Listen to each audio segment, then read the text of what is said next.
Let's begin. Yeah. All right. So, well, welcome everybody. Thanks for joining. I'm Matthias. This is Kieran. Hello. So some background. I started building a Parser Combinator library in PHP because why not? And Kieran is the maintainer for Behat, which is a testing framework. I'm a maintainer. Yeah, which uses its own language called Gherkin, which is sort of a textual format for describing tests. And we're writing, Behat has a parser for that language, but while you had some ideas for improvements and changes, and the existing parser is, well, sort of normal imperative PHP. And these things tend to become unmaintainable after a while, or hard to maintain at least. So that's the idea, I guess, that what we're trying. And so we started. We did a session last week, just sort of playing around with it and seeing what that would look like. But we can try to do some more of that now. Yeah. So I'll try to monitor the chat a little bit if people have questions, and let's. Do you have anything to add, Kieran? Yeah. What do we want to get out of it? I'd like to see another style of parser. I sort of see my role here as the dummy who knows about the syntax for parsing and wants to learn about this type of parser. And I think in terms of outcomes, it could become the new parser for Gherkin if other people on the team want it, or it could be something we have as a flag, or it could be something as an extension. It's a good experiment to sort of see how it performs and see what the code feels like. All right, let's look at the code. So I'll share my Phpstorm. I've tried to make it big. And something I got since we last looked at this, Matthias, was I downloaded the Cucumber Gherkin binary. Okay. So we can, if we're not sure about something about the syntax, we can kind of make it a file and then look at the AST that comes out. Yeah. If there's things as happened last time, if there's things I don't know about the format, about how it should be parsed. So that's just a scratch file. How much recapping do we want to do of last time? Yeah, maybe just go over it quickly, so show our approach. So we did it all in a test because we like TDD. We finished last time, I think, talking about how we might reorganize this because we put everything in one big test case, didn't we? Including the implementation down here. Well, it's a fast way to get started, right? Right, so we've got an assertion that says, which is copied from your library actually, so maybe we don't need to go into it, but it asserts that if you give a parser some input, you'll get a particular output. I actually forgot why we didn't use it wasn't a recent enough PHP unit version. Okay, yeah. To support the trait.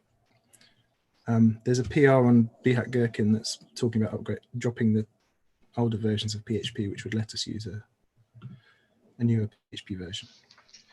Let me just 1 second. I see I'm still on Wi-Fi. I'm going to switch to cable and see because YouTube is complaining about the bitrate. Okay. So I might drop out for a bit. Great. Well, just looking at the stream, it looks readable to me. Okay.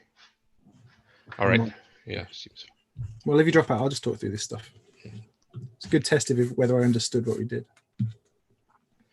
So just to look at that assertion, it's getting the parser to try to parse the input, which returns a result object. Or throws an exception. Okay. Because it could fail. And then output gets the actual output.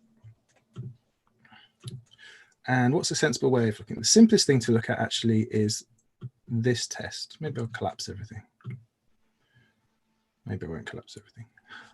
It parses an example. So if we've got a string-like example, this is a really cool example. I'm kind of assuming people know Gherkin.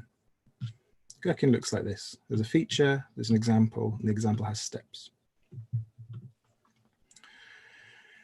if you've got an example string, we want to parse it into a scenario node that has a title that's kind of extracted from this bit and a keyword that's extracted from this bit. And it's on line 1. We haven't really thought about the lines yet. And this test passes. Maybe I can run it. Yeah, fix this last time.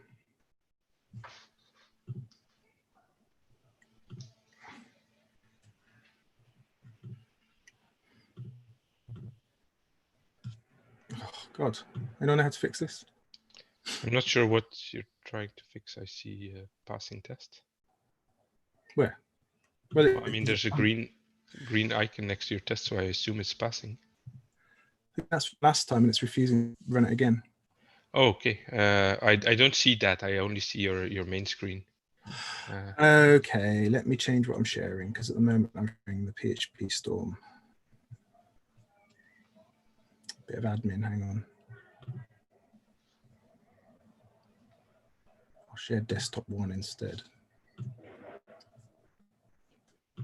So when I try and run the test, can you see that pop up? Yes.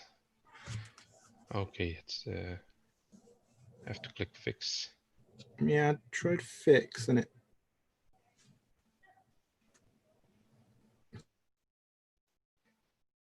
Maybe you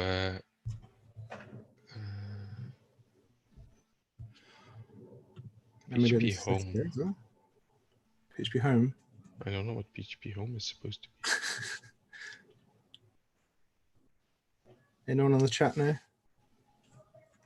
Chatterboxes?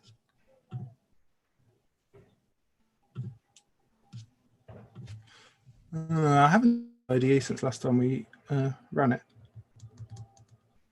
Maybe, did you update PHP by any chance? No, not consciously. In your sleep. So try fix again. And let's try to add, click the ellipsis next to CLI interpreter. And so this one doesn't exist apparently, but if you maybe it did update.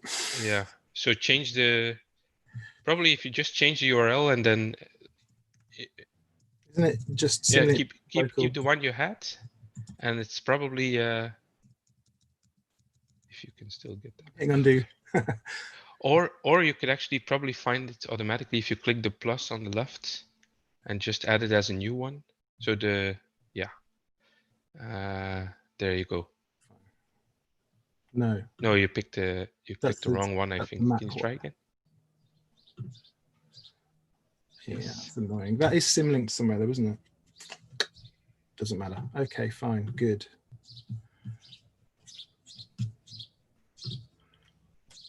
So what was I saying? If we parse this string, it should extract this and this into an object. Yes. I think you didn't click apply or something, one of those. Oh yeah, here it is. Yes. Run. And the test passes. There we go. Excellent. Let's see a failing test. See it fail for the people on the stream. So it fails, we get objects. I actually got a scenario node with this string, and I should have got a scenario node with this string. So let's look at how it works. Let's do not too much of this. So the parser, is that a parser or parser combinator? It is a parser, right? Yes. So a parser is anything that takes some input and turns it into something of a more structured, like a more structured data structure thing.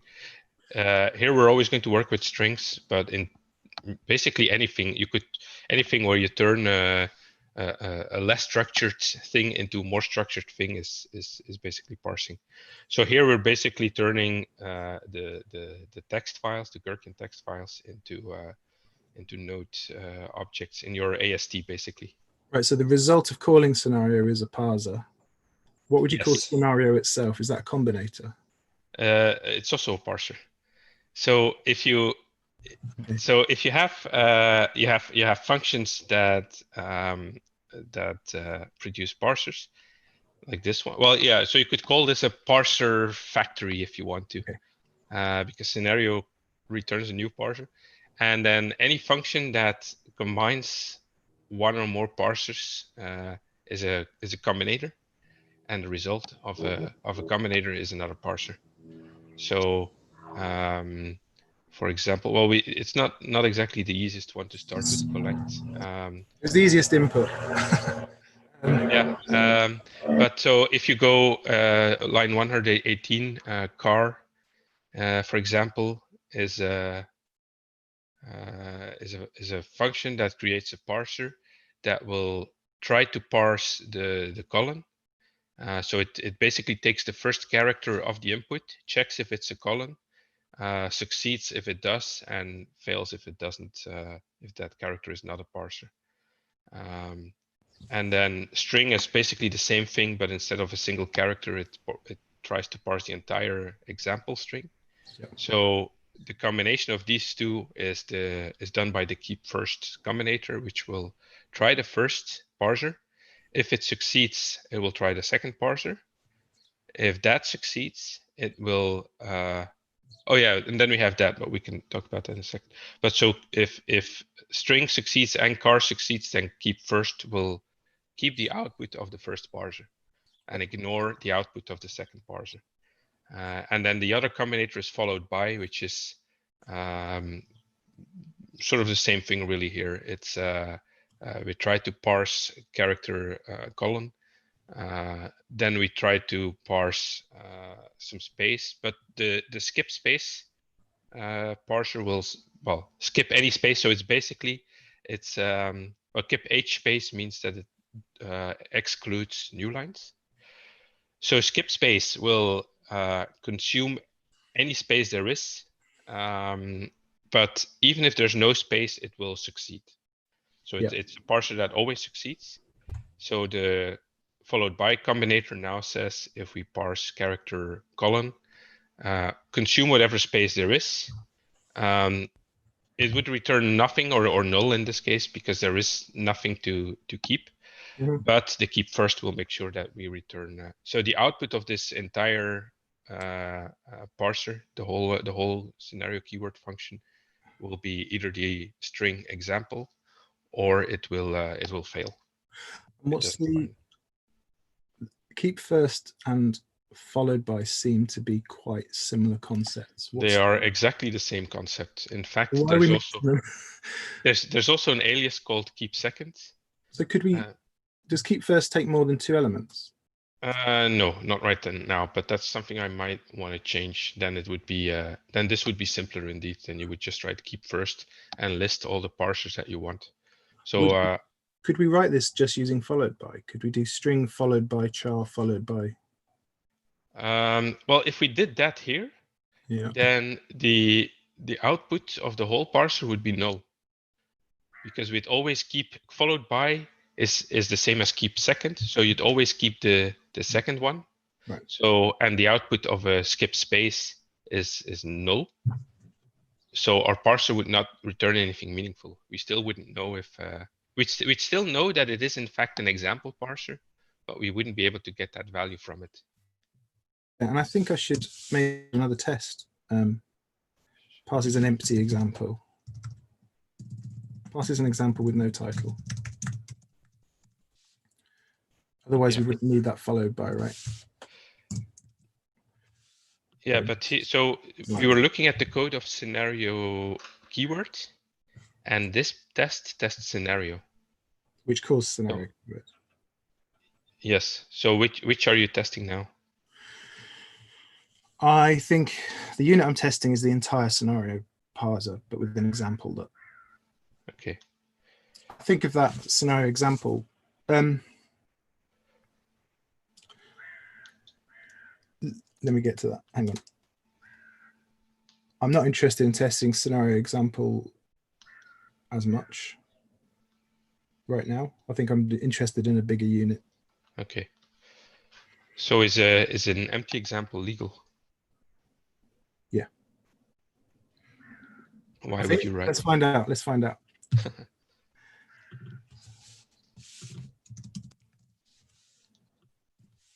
put a few of them. And I'll run the thing. Yeah, I've got a bunch of examples. Okay. They can contain steps, you see, without having a title. So maybe it's But maybe it it's can more accurate contain to no say, title and no steps. yeah, an example with a title. Really, an example with just a title is useful, and an example with just steps is useful, and we haven't excluded both being absent. Okay. If people have questions, they should ask on the chat, right? Yeah, I'm keeping an eye on it, so I'm sure they will. So the scenario parser parses the whole scenario. It finds a scenario keyword followed by text. Yeah. And so what collect does is it tries all the parsers that you pass it. So in this case, scenario keyword and text.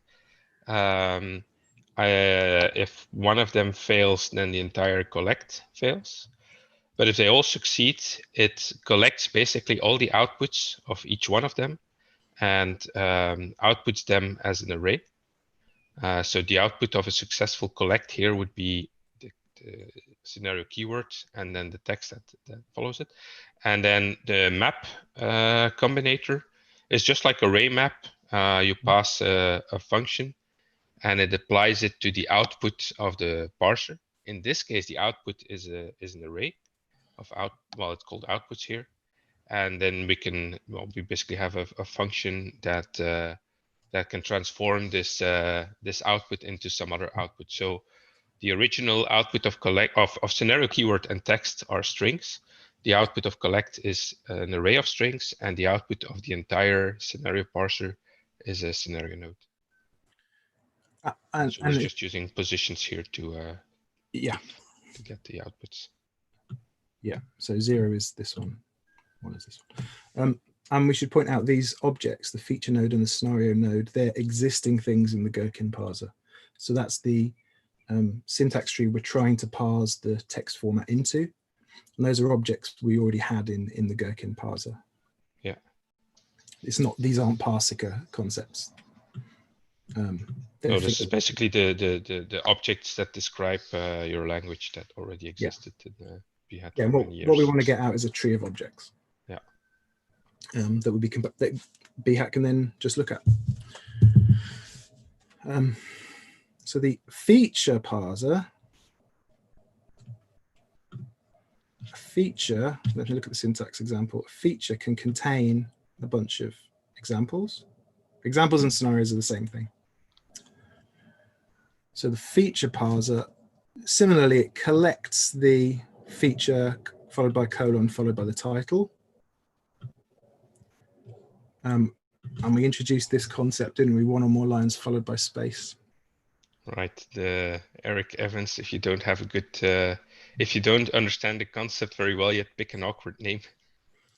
Which I'm still not comfortable with. So this is going to sort of consume the word feature with the colon. And then this is meant to be the title, isn't it? One. Yeah, and so we should probably have a test that, I don't think we have a test that has multiple lines for that title, because that's why we have that that combinator. It can't have multiple lines, so maybe we're wrong there. It can or it can't. It can't. So I'll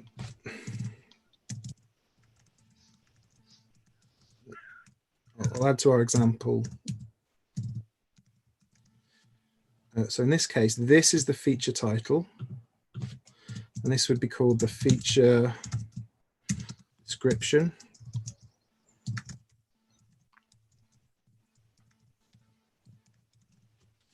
Narrative, I think I've seen people call that. So this would be the sort of thing that would turn up in a report when you're running things. And this is like for readers, for humans. Yeah. I think there's even a scenario description. I've never used that in real life, so let's worry about that later. So what was this concept of one or more lines followed by a space? We thought that at sometimes we'll want to apply a parser and then ignore any empty lines, right? Yeah, but I think the idea is that we consume the parser up to the end of line. Mm-hmm. And then if there's empty lines after that,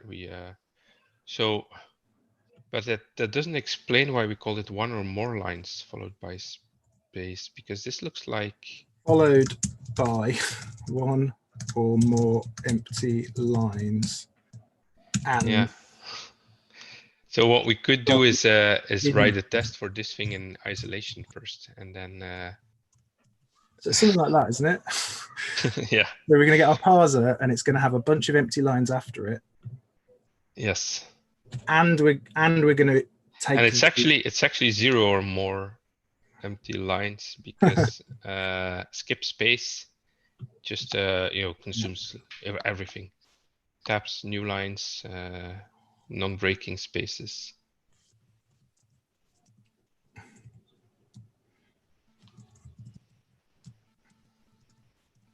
We're giving this, like you mentioned, we're giving this a bad name so that we're forced to rename it later when it becomes clearer. I'm still a bit uncomfortable with consuming the indent on the last trailing line. So like if we're capturing this bit, we're then going to capture this, and then we're going to skip all of this up to here, right? Yeah.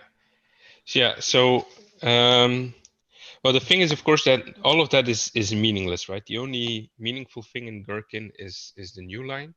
Mm-hmm. But the indentation has no meaning. You could format all of this on the first column, and it would be legal, right? I think so. So one pattern that people seem to do in Parser combinations in other languages, and I actually did that. So in last weekend I built a Jsonparser, and they call it token. So a token is a combinator that takes a parser as an argument. It tries to do the parsing, and then it consumes all the white space following it. So if you imagine JSON, you have, for example, an object consisting of key value pairs. So the key is wrapped in a token parser. So it takes the key, consumes all the white space, then it parses the column, consumes all the white space, and it's always the white space is always consumed after the thing that you're interested in. So it's sort of consistent way of, instead of sort of littering your code with white space consumers, you just wrap every concept you care about in a token. So here, yeah, I guess the problem I have is there's sort of two competing models in my head. One is the model of how to write Gherkin, where indentation, readable Gherkin, which where indentation is really important. Then there's the sort of, we should be writing it from a consumer model, which is like what model do we need to use to parse this efficiently? Yeah, and then I was thinking that because sort of the nature of Gherkin, it might actually be more interesting to conceive as a token as something that well, actually, wait, before I get, so first the thing I was thinking was do it in both directions and say it's just consumes everything that came before, and all the white space before and all the white space after. So it's like a trim space on both ends. The only problem with that is it doesn't generalize to so, well, actually my question would be example column new line example text, would that be legal? So in 142, if you were to add a new line in the middle, that would not be legal. If it's is this legal question? Let's go here. Yeah. Okay. So you're saying example colon new line. This is the title. I believe that would become part of the description, not the example. So you'd have example title. If you're writing it nicely, you'd write it like that. Yeah. Let's parse it and see what happens. So this is the Go implementation from the Cucumber project that nicely outputs JSON, and I'm running it through a formatter. This finds two scenarios. One that has the description, this is the title. Okay. And the second one is the title and description. So title has to be on the same line as the... Yeah, so my plan to generalize that would not work. Yeah. Yeah, new lines are significant in Cucumber. Yeah, so, well, it's still, we could, let's think. So, and space after example before colon, would that be legal?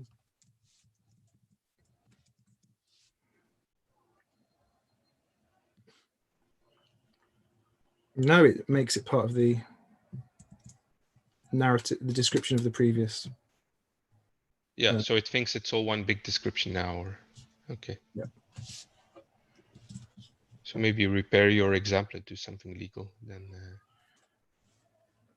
Well, that doesn't. No, never mind. I did. I took the space. Yeah, but the first one is still illegal now, right? No. I mean, it's not illegal, but it's it thinks that the title is a description, so it's misleading. Convey Yeah. Yeah. Yeah. All right. So I would have thought, and tell me why it's wrong. A natural concept would be an ignoring leading white space, ignoring indentation. Yeah, that we only use for keywords. I'm sorry. Yeah. For keywords and descriptions, because descriptions have no description keyword, but they do have leading white space that we ignore.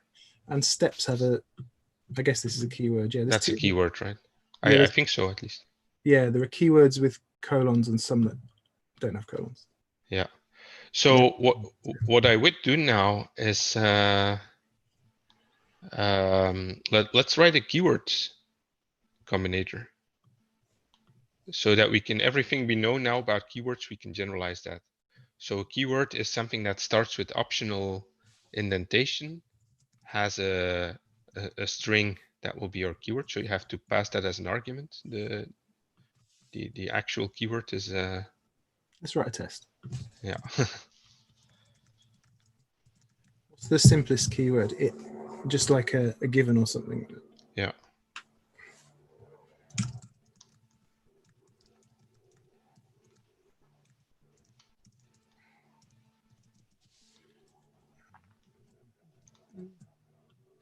So I would write this as a parser, or write some example first. So this would be just a string given. Yeah, like that. Expected. String given. Well, probably yeah. Let's do that for now, and we can. Is there a keywords object in your AST? No, they're strings. The strings, okay. Yeah. Then so let's just test for here strings. In the scenario we're doing keep first on the string, yeah. and in the feature we're doing keep first on the string. So yeah. I think it would be that. So that's the thing we're generalizing now. So write $parser equals keyword.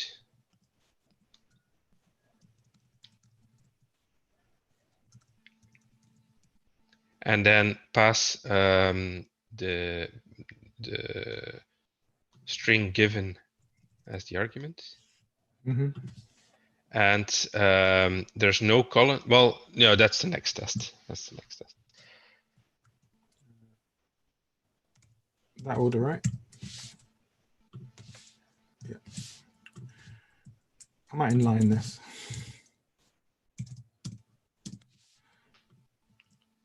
I could inline all of it. Anyway, let's run it.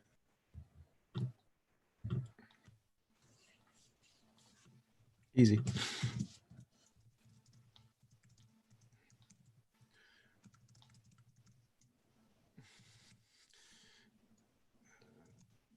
So that returns a parser. Yeah. Come. And that will return what? Let's look at the others. So to pass the test, it would just be string and then pass or keyword. I forgot, is it case sensitive? I don't think so. Let's test that. I'll test that on the, yeah. Yeah. May differ.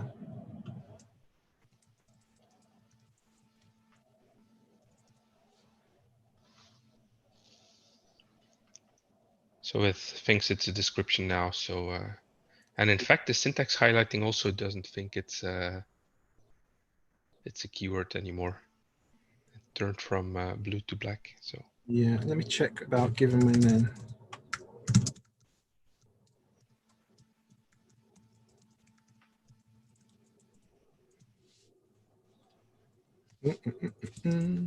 Error.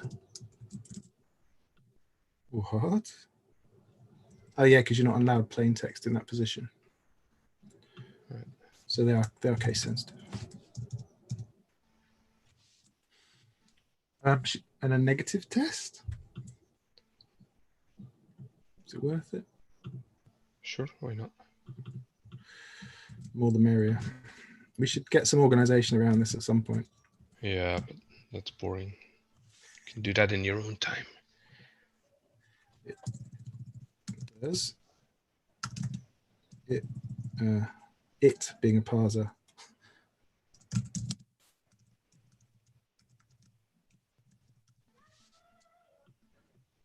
And what we're expecting here? No, so the input would be given with a lowercase, and there is no output because the parser should fail. So it's well, what you could do is just do expect exception. The way I do it is I have, so in Parsica there are some assertions that you can use for this, which are just sort of convenience methods. But or you could just watch it fail first, and then we can write this stuff. Yeah. Because then you will see the cute error messages that Parsica generates,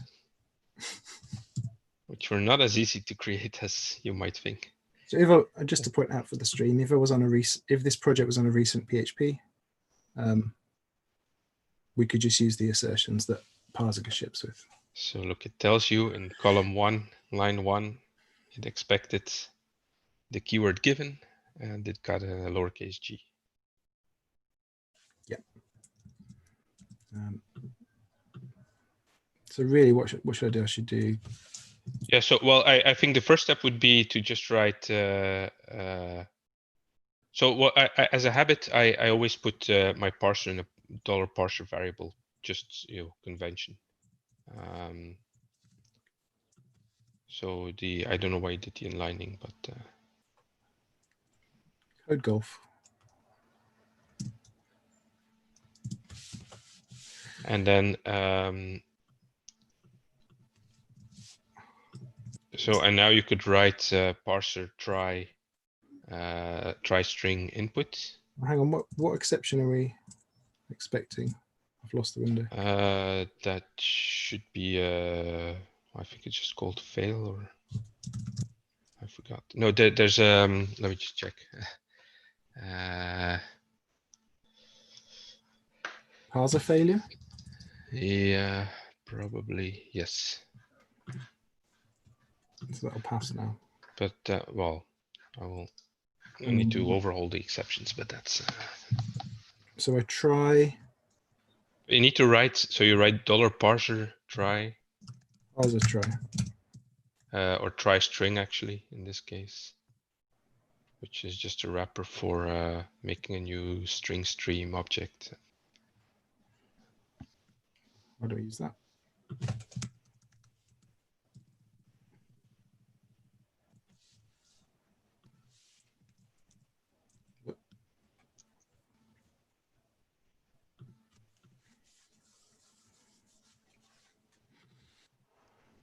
Yeah, things were moving a bit fast for me. So you have the expect exception now. Okay, so and our test passes, which makes sense. Okay, and then if you want, you could now generalize this into a assert parser fails or something, but yeah, let's not bother with that. Yeah. So it's something about the colons now, right? Yeah, so basically it parses keywords that require a colon. So it would be like this. So the input would be example, colon, and I expect to get example back. Yeah. And we have some. So I would write this as comma the separator. Would you do a parameter or a separate function? I think I'd want, like, right now my feeling is just that this is because they're really the same concept. It's just that for readability. So if Gherkin was designed as sort of a normal programming language, there would be a single rule that says all keywords are followed by a colon or something like that. They didn't do it because they designed it to be as naturally, sort of natural language like. But to me, it sounds like they're the same concept in the AST. Yeah, I guess the difference is that the given word is part of the sentence, whereas the example word is a prefix to the sentence you're interested in. Okay, I didn't think about that. So in that sense, you'd say it's not the same concept? Well, for the parser, it is the same concept, but for the human, it's different. That's why there's no colon. Well, I mean, it's different for the parser because with some of them, you keep it as... It's still a step node that has a when keyword and a... Right, and then it recombines them. It doesn't... Yeah. You're not supposed to keep the when and the given inside the string. It's when it renders it will... Yeah, and it needs that because it will probably colorize them or stuff. Okay, so that makes sense. So then I stick with the original thing that example and given are the same kind of thing, and then it makes sense to have one parser for them, or one keyword parser. So I would just write a colon string. or a boolean. We're not going to have anything else, right? But I think it's going to be more readable if this is just not the parser string, because we can do that inside our keyword function, but just like this. And then I would probably, would we make this optional? Depends if you want to modify the exists. In general, I avoid this having default arguments for most things. But here, if we because we're basically building our own language for parsing. We're building a language on top of Parsica, which is how you're supposed to use it, right? So make your own combinators for concepts that you intend to use a lot, and then well, is it going to be useful having that as an empty string? Yes, because then for given it will automatically be empty string, and for example we will be. But the thing I'm saying is you could also not have a default value, and then it forces it to always it forces us to always make explicit if we want, and we're probably going to have fewer bugs that way where we forget to add. So I would remove it. That will break our other test, but then we have to explicitly say that given is not followed by a colon. Check it passes. Yeah. So you say make that non-optional. Yeah.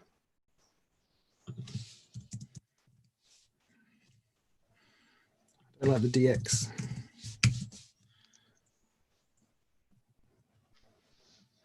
What's the keystroke for run the test case? I'm sorry? Oh, I think Control R or something. Like these are things that I have, or Shift Control R with you. You got the muscle memory, have you? Yeah. One test. That's not right.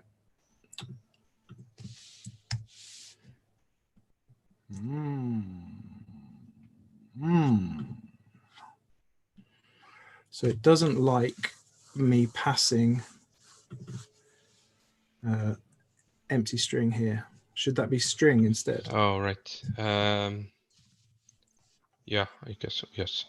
There isn't actually a real well, I mean, so character forces you to have only one, or the parser forces you to only have one character. The thing is, in PHP, there is no difference between a character and a string. They're both strings. In Haskell, what this is based on, character is a separate data type, and a string is a list of characters.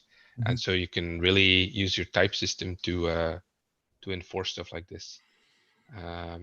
But under the hood, the car parser simply takes one character of the.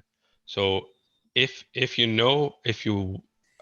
I think that I haven't tested this, but if you know that you only want to parse one character, you should use car because it's going to be more performant. Does car assume it's UTF-8, or is it taking?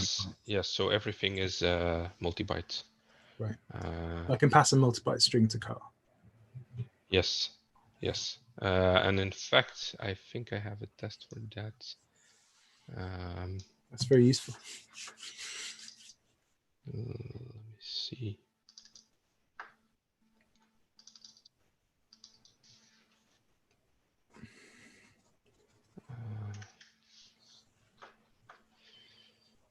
What did I call that? Oh, there it is. Yes. So I'll put it in the chat on YouTube. Oh, it doesn't keep the formatting, but that's the test. So it does do UTF-8. It keeps the Unicode. That works. So now we can implement this keyword function here. Yes, but we haven't dealt with spaces yet. Wait, but where's so your keyword thing? You're doing keep first already, right? Yes. Okay. So well, we can now think about the spaces problem.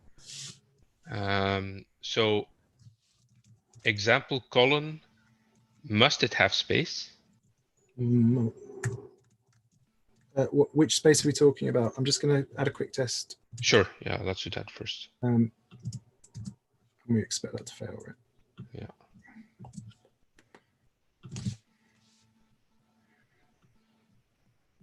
So a good habit is actually to put your expect exception right before the thing you want to fail, because right now you don't have any other statement, so it's fine. But you don't want it to accidentally catch something at a position where you didn't expect it. Okay. Yeah, I've only recently started. I was using the annotation a lot. Yeah. Which is naturally. I think they deprecated it for that reason, right? Yeah, that's why I've had to start using it. Using this. Okay, don't need that. So I need to pass this example and colon. And that will fail.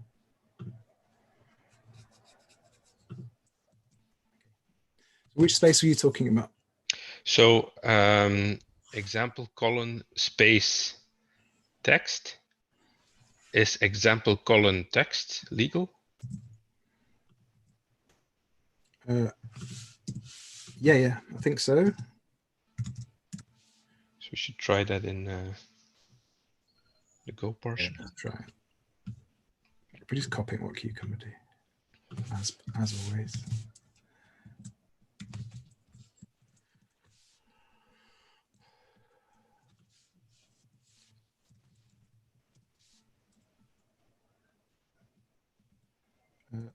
Yeah, that's fine. Okay. So then I would write this token parser that. So yeah, so this is, we're outside of the keyword realm. Can we get our existing feature keyword and scenario keyword using the keyword in these positions? Yes, but what I want to do is, so right now we have to write followed by skip space manually. And that's the other thing I want to generalize. That's the token Let's thing. just take a moment to take some code out. Okay. My cognitive okay. Excellent. load, right? Yes. Always refactor when you can, when it's a good time. Yeah, but I was saving up, and then we could take more code out in one big. Little steps when you've got a newbie. When you're pairing with someone who doesn't know as much as you, do little steps. And it should be noted, we're going to have to internationalize this at some point. Yes. Well, we'll get there when we get there, I guess. Someday. So, yeah, I'll just run everything.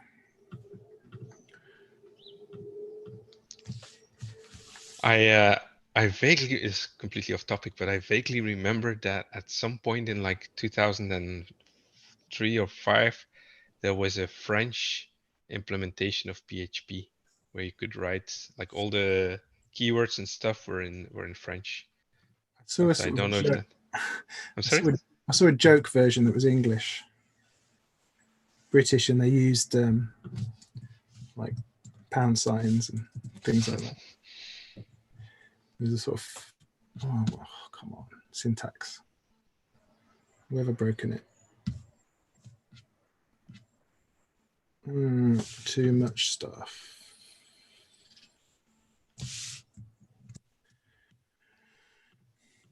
So actually, I think your code is wrong because what's it on constant keyword? 140.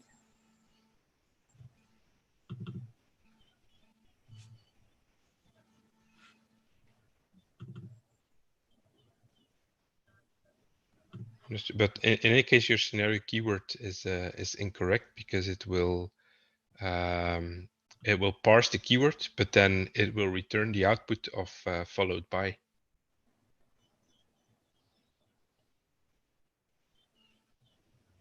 So yeah, this needs to be a.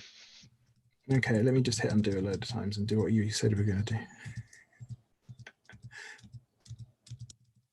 So let's let's do what you wanted to do, but let's do it right. Are we in a passive state? Are we in a passive state?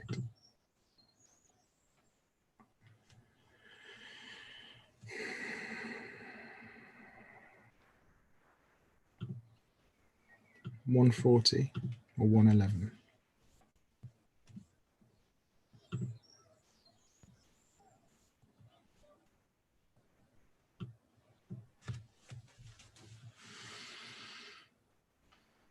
The string must not be empty.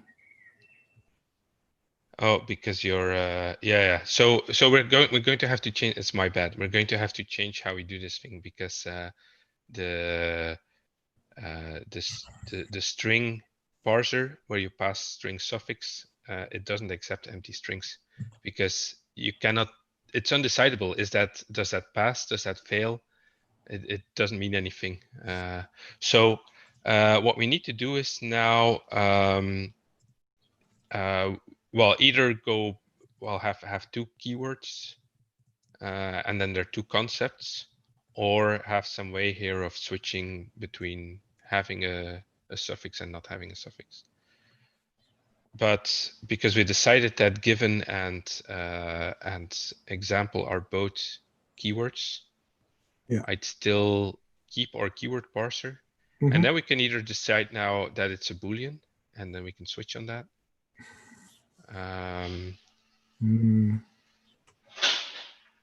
We're not going to support any other kind. Well, now I'm thinking about right to left languages, but I don't know if you support that kind of thing in Gherkin. I don't think so. So let's I don't know. Let's maybe just do a Boolean anyway. So with suffix or something, or has suffix. Or colon, yes, even better. And now we can just yeah.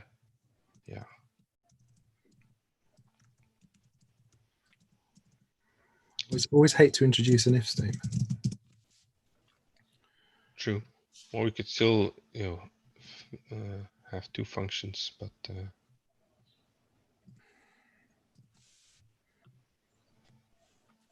so what would it be in this case? Yeah, by the way, yeah, so this is our original code. So this is keep first, string keywords, car, colon. Yeah.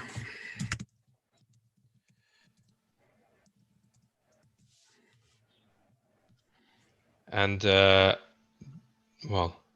having done a lot of Haskell lately, I would probably just write return and use a ternary operator. But that's a matter of taste, I guess.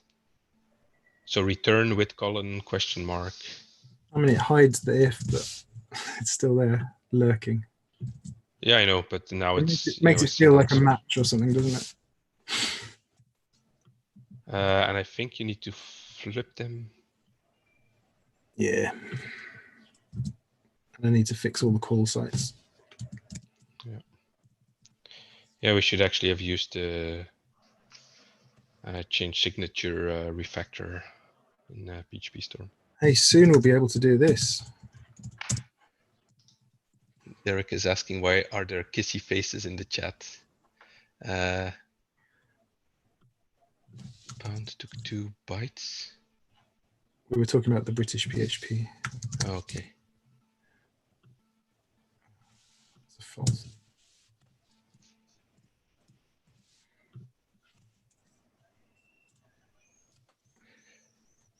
So the kissy faces are there because the unit test in Parsica that has basically kissy face as the example.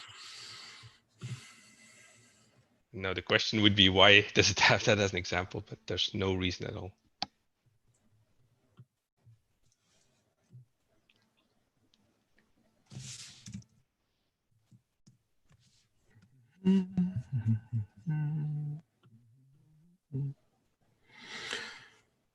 Too few arguments to put. Oh, we didn't make it. Oh, yeah, I fixed it wrong.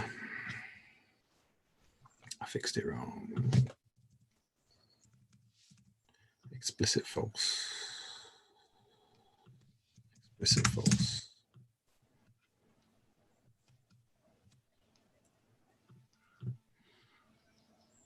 Oh, I feel better now. What's the time? Time check. That's okay.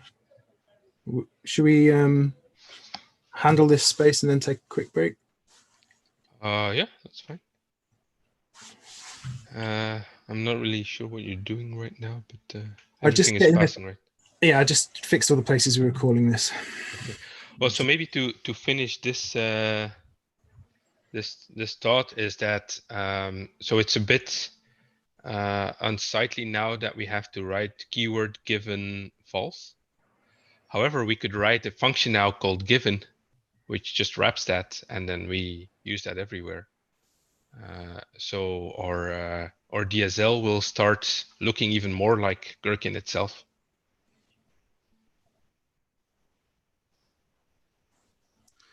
What would given be? Given would be the given keyword, the step keyword. Yeah, so it would be a function given, no arguments, that is simply a wrapper around keyword given false. My hesitation is that it might not be clear to me later that means the given keyword, not the given. Right. Okay. Yeah. So we shouldn't do it now and then figure out if we want it to mean given the step, and that would actually make more sense. Because we have, we have feature keyword, for instance. If maybe given keyword would be more of a fit. Let's wait a bit. Yeah, but we don't. So the point is to get rid of this one, right? Because this doesn't. So here you could already replace the. No, we cannot yet because we still don't have the solution for the space thing. Because the followed by is inside the keep first. Exactly. So, yes. That's why it didn't work before. So followed by arbitrary space does feel like something that could be part of the keyword. I'm on board. I'm on board now. So we could do that first thing after a break. Yeah, do you want to do it after? Yeah. Okay. You were going to say something, or? We're going to have to put it in two places at the moment, aren't we? Or do? Yeah, or we could just wrap around. I want to make a cup of tea. That's 2 floors away. Between 5 and 10 minutes. All right. Well, see you all back in 5 to 10 minutes. See you in a minute. Can I stop pause this thing? I'll just.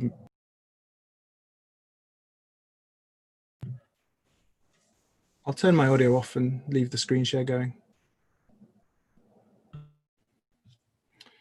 Let's look at how the other parser did it in the past until Mattis gets back. So the sort of traditional parser takes Alexa.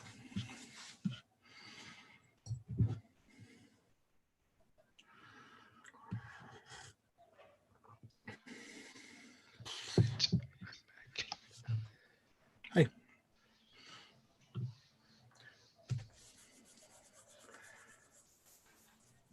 I was just looking at the old parser.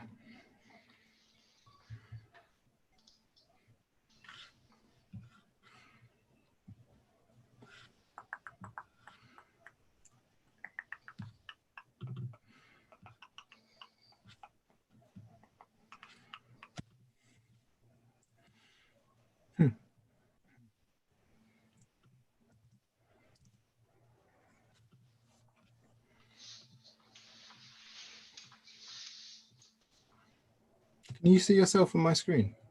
Or does Zoom take care of that? Maybe it's like the person talking kind of thing. Yeah, I think so.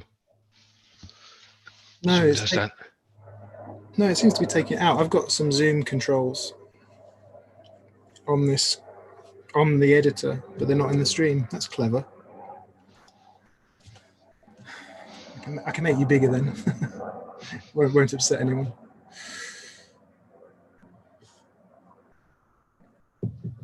I didn't look at the time before we stopped. Yeah, I think it was 25 or something. So yeah. I guess we can start in a minute. Yeah. So what should we handle that trailing space after that skip H space? Yeah. So I'd and then what next? Let's see. So let's think ahead for a bit. What kind of concepts will have trailing space besides keywords and columns? Every step. Yeah, but steps can have steps are single line, so they might have trailing space. We do want to get rid of it, right? Because yeah, we'll just clean that up. But there's also things where it's multi-line, and then we'll want to get rid of the indentation. Well, for example, an interesting question might be if you have a multi-line thing like a description, and it's so it's multiple lines, but the lines don't start on the same column. Is it legal? Mm-hmm. Let's look at what. Yeah, I think descriptions are more or less.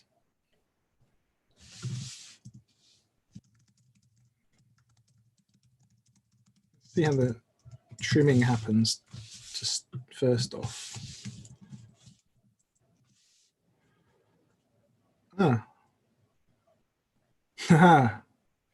So, but now if you write a second line and it starts on a different column. I don't think descriptions are trimmed now that we're looking at it. How do I get my IDE to delete that? What do you mean? Oh.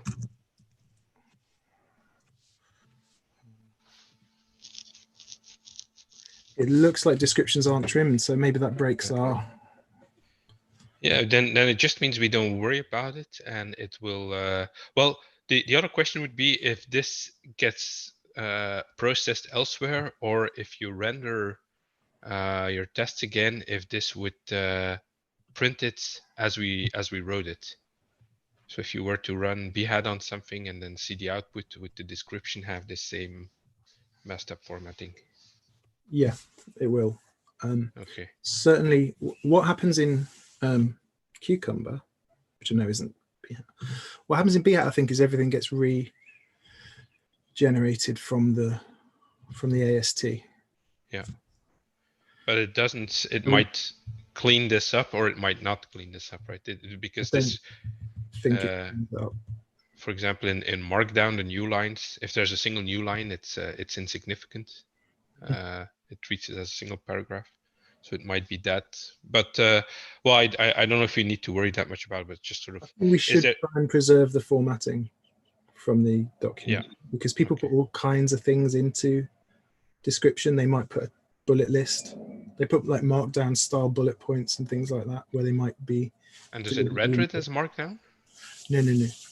That'd be a nice feature. Yeah. I mean, they say this is how users log in. Blah blah.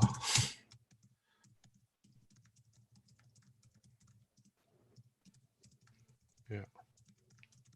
You know, they put all sorts of stuff in there. Yeah. These little separated pipes, and I think they're expecting it to come out. Yeah.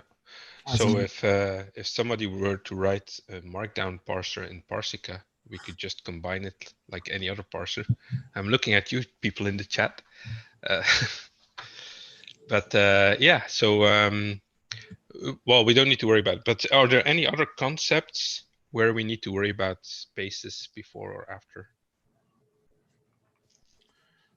Only in the embedded formats, like only in embedded tables, formats, like the multi-line strings, which become part of the step. Actually, thinking about it, let's think ahead to that though. If you have a multi-line string or a table that follows the step. So steps are kind of single line unless they've got a thing following them.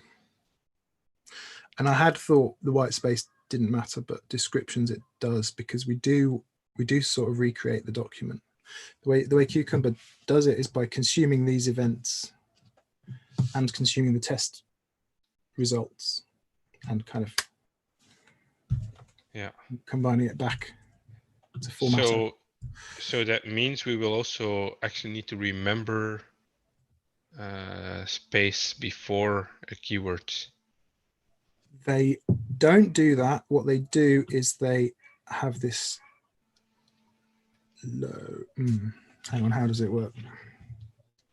I think the location is related to that.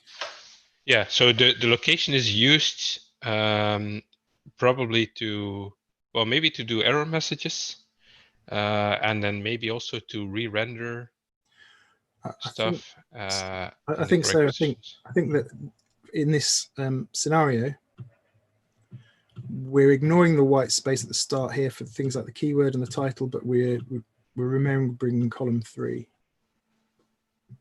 Yeah. So Parsica does remember positions of stuff for error messages, but it doesn't sort of keep it with regards to the output. There's not really a way right now to access it. But another, so that's one sort of approach of doing it is keeping track of those positions. But another way of doing it would simply be in our, well, then we'd have to change the Behat AST. But it would be, you know, this is a given step, but we keep the entire string, including all the white space, and then re-rendering would simply be, you know, reusing that. But that wouldn't work with your AST because that one supposes that we keep the positions. That said, that's the Cucumber AST, and we're working in the Gherkin. Yeah, but I mean the Behat AST keeps track of positions, right? I'm not sure it does. It has lines. So I'm just trying to, that's what I was kind of looking to see what we did. Keyword node has a keyword and a title and a line. But no column. Maybe Behat reformats everything on the output. I can't Can remember. we look at the renderer or the formatter or whatever it's called? Yeah, we can. Yeah, we can. I'm going to reveal my project list. There's nothing proprietary there.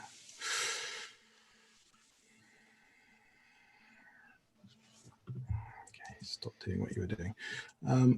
It'll be the formatter.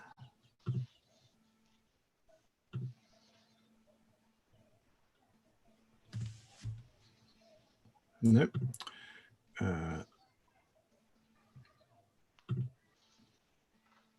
What's it called? Oh my God.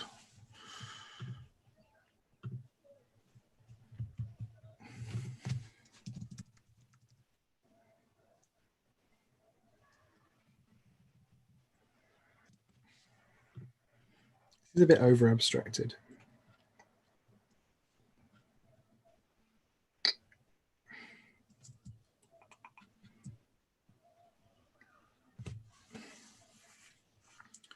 Yeah, listens to AST events.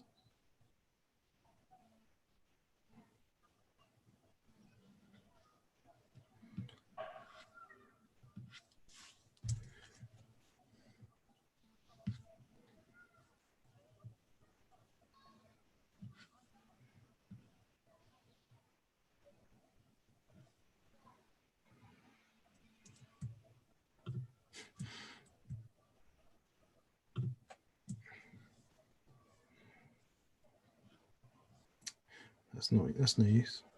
That's just a printer. Can't find it straight away.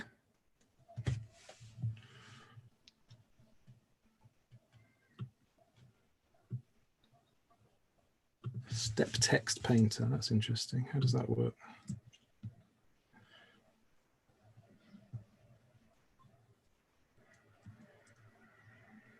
Text. Oh, that's colorization.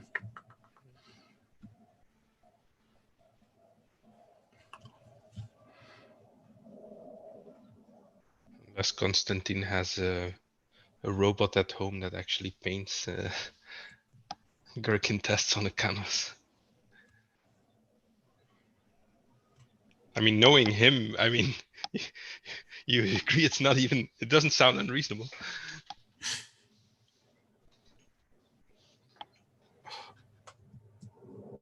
I can't see. Yeah, this would probably lead us too far. I think we're I'm just looking at this. down a Yeah, rabbit look, hole. it gets an indentation with a default. I think it may be new formats. Yeah, okay. Let's say it does. I think the Cucumber one doesn't because they're capturing the column. I think the Behat one does. Yeah. I mean, I don't think that's very bad. I in general, I would want that, I think, but I haven't written a lot of. Cucumber are trying to be less dependent on the Gherkin format inside Cucumber. I think that's why that stuff is all getting captured. So the most formatters don't care about it. Yeah. All right. Well, let's go back to. So what do we do? Let's go back to the start. Yeah. Am I in the wrong project? No. So, well, let's for now assume that there will be some things we'll need to figure out at some point, but let's go back to solving just simply the problem of getting rid of white space after the colon. And this isn't, and also this isn't used anywhere yet. It's not plugged into our.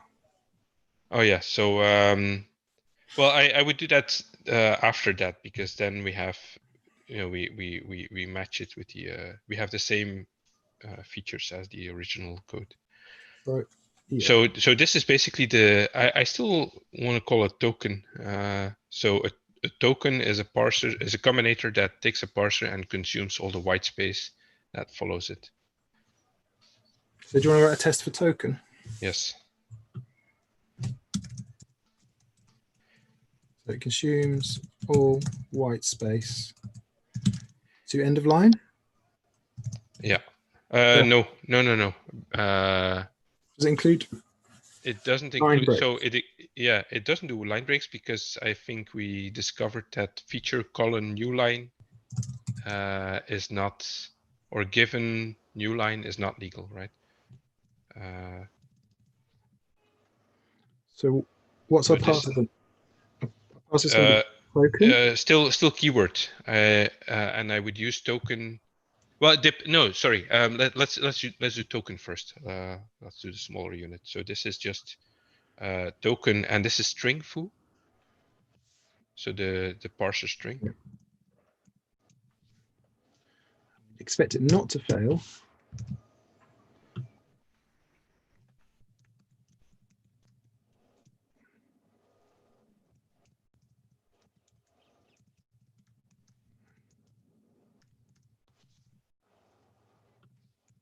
And you want that? Let's check it runs. That's very boring.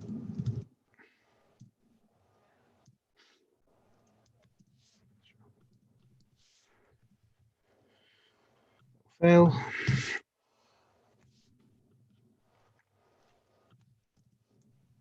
do you organize your functions when they're all in a flat file like this? Do you do alphabetical order? I don't know. It's like I had a thing turned on in Phpstorm that reorganized my code. So I think it's like a bunch of rules about what comes first, but I haven't really bothered with it much. So I should probably come up with some way of doing it. Well, I want to reorganize Parsica anyway, where it's more about you know, the parsers that deal with strings and well and combinators that return other stuff and sort of organize that some way, but I haven't figured that out yet.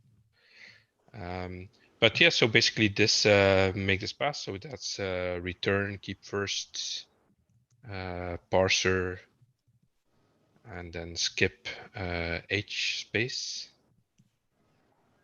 And do we need? There's also a skip h space 1, which requires at least one space, but I think we discovered we don't need a space, right? So this is fine. But we do need to be careful. Oh God. Actually, yeah, given does need a space. Yeah. It doesn't make sense. So that actually means that our keyword thing is simpler again. We can get rid of that if, and we can say that you need to parse either a colon or a space.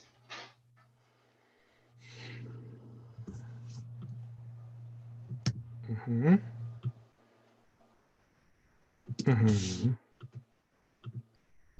So this could be a suffix again. Well, we could yeah, now that we have yeah, I don't know what would be. Yeah, this is fine. This will work, right? Except our test should fail now because the given. Did we write a test for given actually? We wrote a test for example, but not for. Oh, we did. You mean that? Yeah, okay, we did. So this one should fail now because there's no space in our. Oh, this is the failing one anyway. So this is the one with the lowercase, but this one should fail now. Let's try that. So what we actually want is a space or a line break. No, we don't accept line breaks after given. A space or end of string. Well, would an end of string be given nothing? That means nothing. That. Yeah, let's see what Cucumber does with an empty given. Does it reject it as a step, or does it accept it as a sort of empty step?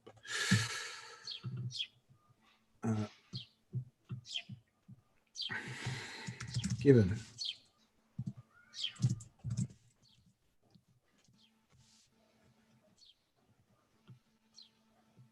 Doesn't accept it. It doesn't match. Yeah. And now if you add a space but nothing else. Ah, good question. The IDE says yes. Yeah, but then probably when you save it, it then said no. Did it trim? Yes. How do I make it not do that for this one file?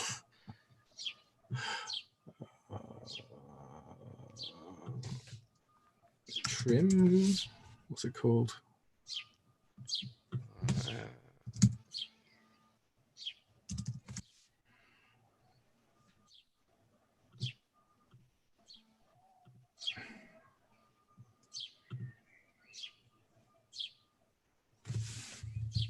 Do you know where this is anywhere? No. Don't worry. Or autosave maybe? No, it's not just autosave. I don't have autosave on, I don't think. Yeah. It's just Whitespace, trailing Whitespace. Yeah, maybe. It'd be under editor, wouldn't it?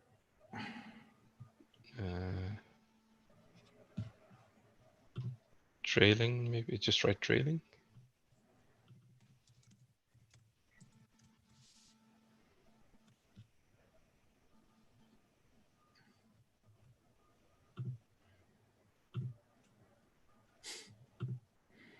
That's gonna. I have to remember to change that back. Okay. Yeah, that matched. So yeah, so an empty step is still valid, which I think is weird, but yeah, because we have an empty.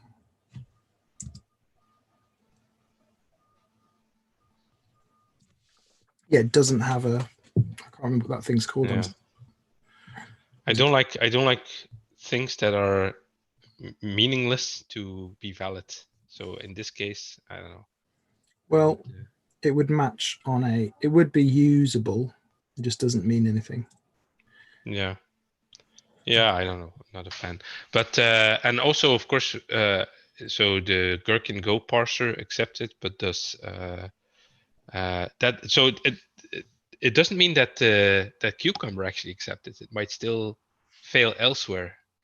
And then ideally, I would say it should fail in the parser. It should fail as soon as possible and not as late. And then the other thing is that whatever Cucumber does doesn't mean that Behat does it. And if we want to be compatible with Behat, then we'd have to actually test that. But I don't know if we want to be compatible with Behat or be compatible with Cucumber. Okay. I think Behat wants to be more compatible with Cucumber as long as it doesn't break things. Yeah. Okay. So that would create a step without any text. Cucumber might be okay with that because a lot of cucumbers have regexes for matching, and you could have a regex that matches the empty step. I'll make a note of it and find out. I'll report it to Cucumber if it's a bug. Okay, so for our parser, what we're going to do? Given has to be followed by a. Given has to be followed by a space. Yeah. So yeah. So does this pass? I don't know why I'm saying yes. I feel like we're in a passing state. All right. Yeah. So now token. That we're not using that yet. We can use token here, right? Yes. So we can now wrap the whole thing in token. Well, one thing I'm not actually entirely sure of yet is if in our, like when we start sort of composing our final parser, if we'd want to write, keyword, etc., or if we'd want to write token keyword, token description, etc. But for now, this is fine. What we kind of want to avoid is that we end up having sort of things that are already wrapped in token again. It wouldn't impact things, but it would just be sort of messy. So we're passing. I should be able to change this to Yes. Keyword.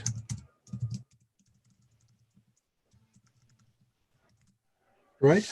Yes.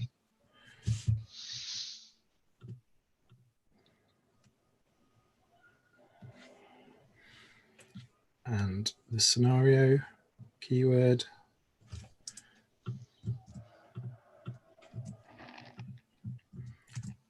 So as a aside, while I'm doing this,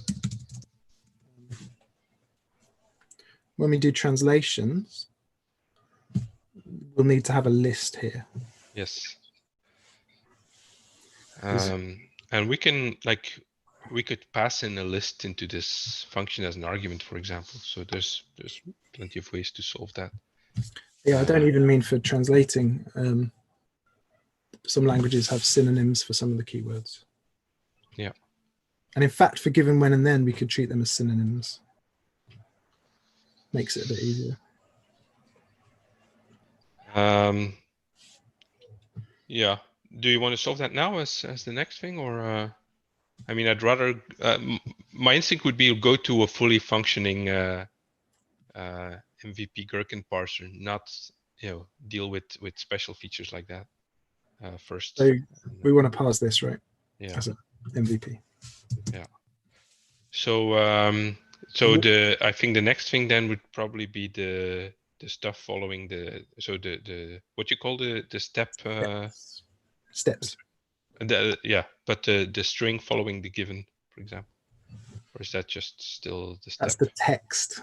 Text. That's the step keyword. We did have a text. Did we have a text parser already? Mm-hmm. Can we have a look at that?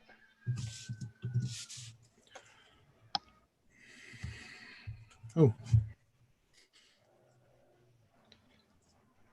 Yeah, that's simply because I haven't written a test for 0 or more yet, and but don't worry about that. You wrote some code without writing a test? I'm sorry? You wrote some code without writing a test? Well, actually, I wrote a JSON-parser, which was which I did using TDD, and then I wrote this as part of it, but I didn't have an isolated test for it, which means that if I move the JSON-parser out of the library, the test will move along with it, and then there will be no test. So I did TDD it, but not this unit. So 0 or more, and then a choice of alphonums and punctuations and blanks. That seems to make sense. So blank is spaces and tabs, if I recall correctly, but you could click on it to be sure, because this is like a single. So we should probably call this a single line text if that was a. Can you just check if blank has? Actually, I can check that myself.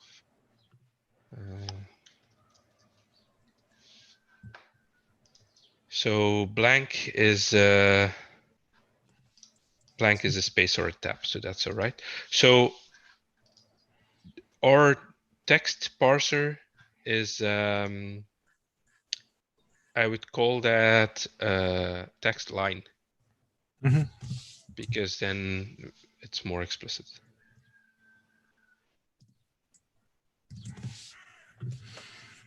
And I don't recall if we had like separate tests for that, but I don't think we did. Where is it being used right now? So it's being used where we capture the title of the scenario. Yeah, and the title is a single line, right? So we could because I don't think we capture descriptions yet at all. No. So that could be a thing we do next, or we could. I would actually focus on the steps first. Yeah, I'm just thinking we maybe didn't think about scenarios with trailing white space. Actually, the text line, we can write a test for it. We don't need to think, we can test. Yeah, so what are we doing here? Are we doing the followed by 0 more empty lines and some indent on the last line concept? Yeah, well, we still have to fix that at some point, but so we could just write a test to fix this this behavior, right? That a text line can be followed by new lines which will be ignored. a text line or an example? Do you want to do it? Let's start a text line.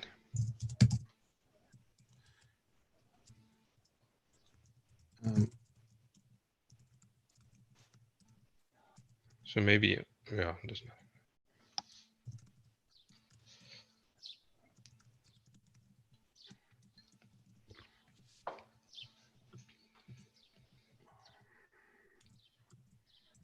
God's sake. Okay, so expect the input is going to be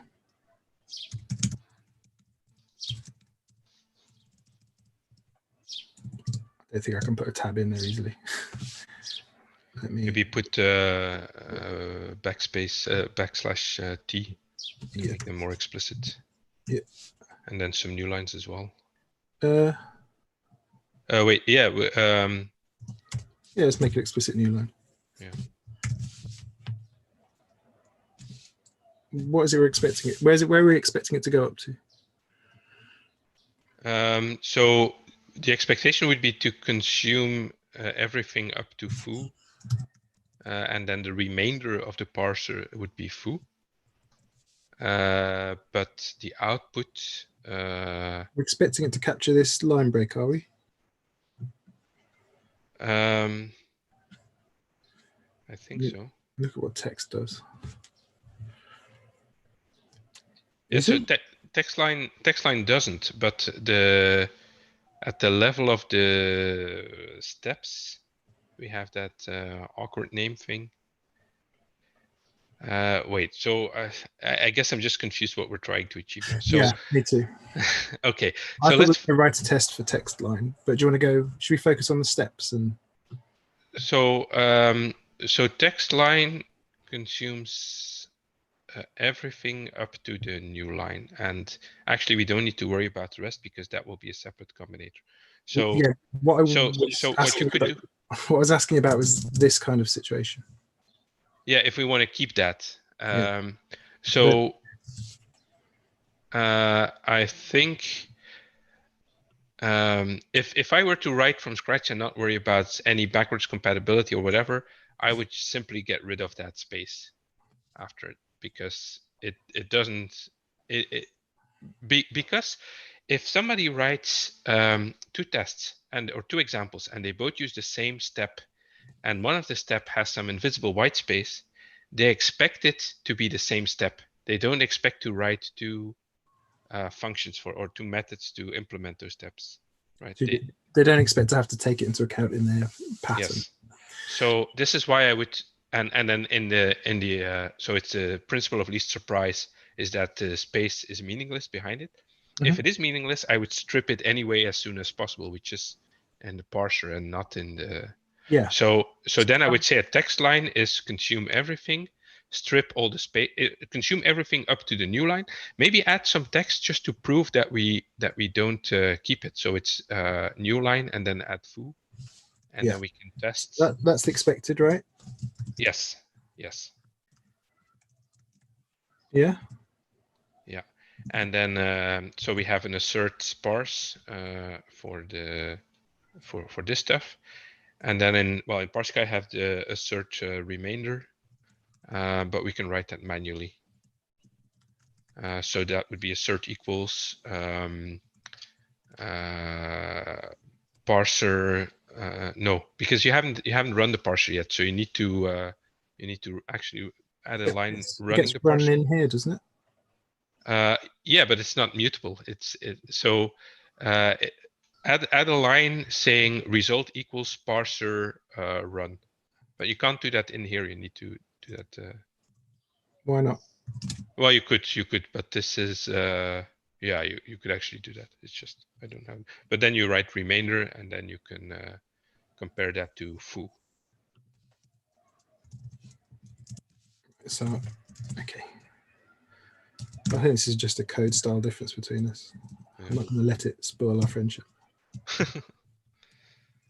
Well, if you were to upgrade your PHP unit, you could simply use the assertions that come with Parsica. Why is that highlighted? It's because I just renamed it. Fail. Yeah.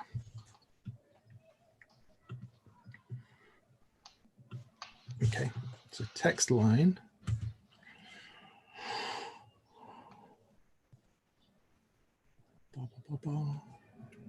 We want it to. Yeah, so the problem now is that it just consumes all of it. Well, it's actually a very simple way to solve this would be here to map trim right or something. I don't know what that's called in PHP. So you call map here. Would that leave the remainder? Yeah, that doesn't. So yeah, so the map combinator basically takes the output of the 0 or more parser and then transforms that, and so the new output will be the result of this this function. So if you call, I don't know, is that, can you do trim? Is that like trim and then maybe an argument to make it only trim the right side? Because I think, or trim, yeah. Is it output 0 or something? No, we're not doing the collect thing. So the output is simply the whole thing. So you could actually replace this with just the string rtrim, because a string of a function name is callable in PHP. But this is probably I mean, this is the same. No, you're right. Yeah, that's going to be more. I think that's more readable because I'm old school. Where were we? This one. So this should pass now, I guess. Too few arguments to run. Yeah, you need to pass the input, or you can just do try string. Because this you'd still have to wrap the input in a string stream, but if you do try string. Is that because you're going to deal with streaming input at some point? Yes.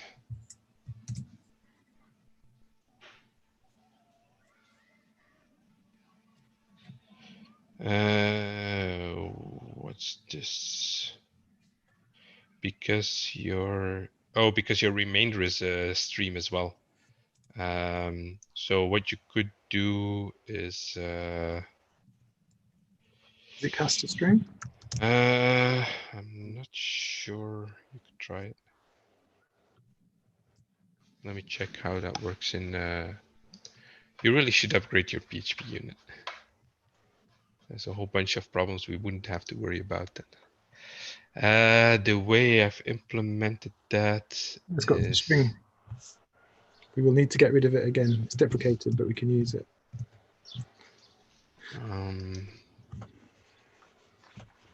That's a stream expected remaining. Yeah, the way I solve it. Let's see. Where does that come from?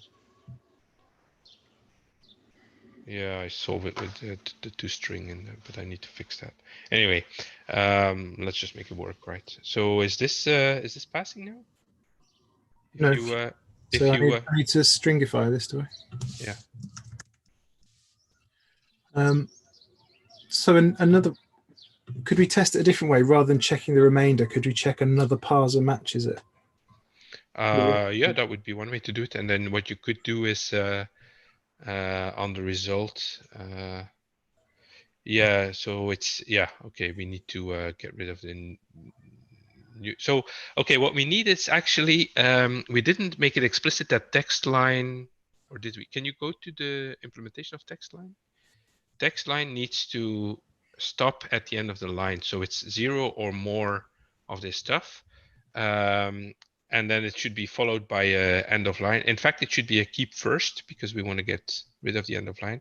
So the keep first is at around 0 or more. So we parse this whole thing, and then followed by EOL. And then we get the output of the 0 or more, and we map that into rtrim. Are you manually formatting? Mate, I don't trust the auto formatter. That looks nice to me. All right. So this should solve our problem because then our end of line is being consumed, and it will. So The only downside is that an example with a step given followed by a space and a new line and no new line and just end of file is actually legal, I think, according to Cucumber. Where we have a hack that adds an end of line to make sure that I think we do that. Where do we do that? But do you have an EOF? In our parser. Yes. So what you could say is EOL or EOF. Is that or? Yeah, just like that, or you can actually not like that. It's called either, but you can write EOL arrow or EOF. There's another combinator, but I don't think it's called either and not or. But or choice is basically a fault over or. So choice is implemented as a bunch of ors. You need to import your EOF.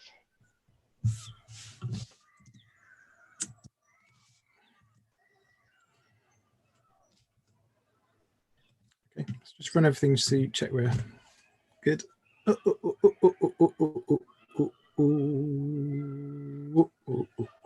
Oh, that's good. That's yeah, that's probably it's because we don't have line breaks in all of our. I know, but the EOF would. Okay, go to the that's the keywords. Wait, which parser failed now? This one.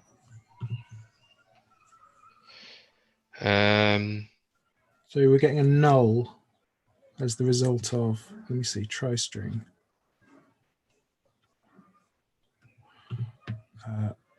Sorry. Yes. Text line. We're getting a null here from back from our keep first. Why would keep because it's a 0 or more. Let's think. The 0 more not return. It doesn't return string. It returns.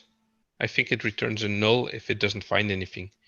And the reason for that is that it's not fully there yet, but Parsica doesn't assume that your thing is a string. The point is that it only knows about the stream, and we're using string stream now. That's the only implementation of stream we have. But in the future, we might have other things that are not string streams.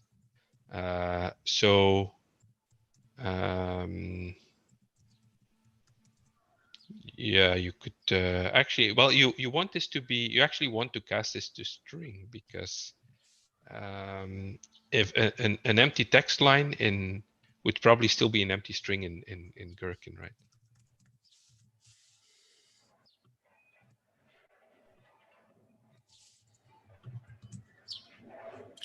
Right? Yeah. It's kind of annoying. You can cast null to string, but it doesn't pass a string type in.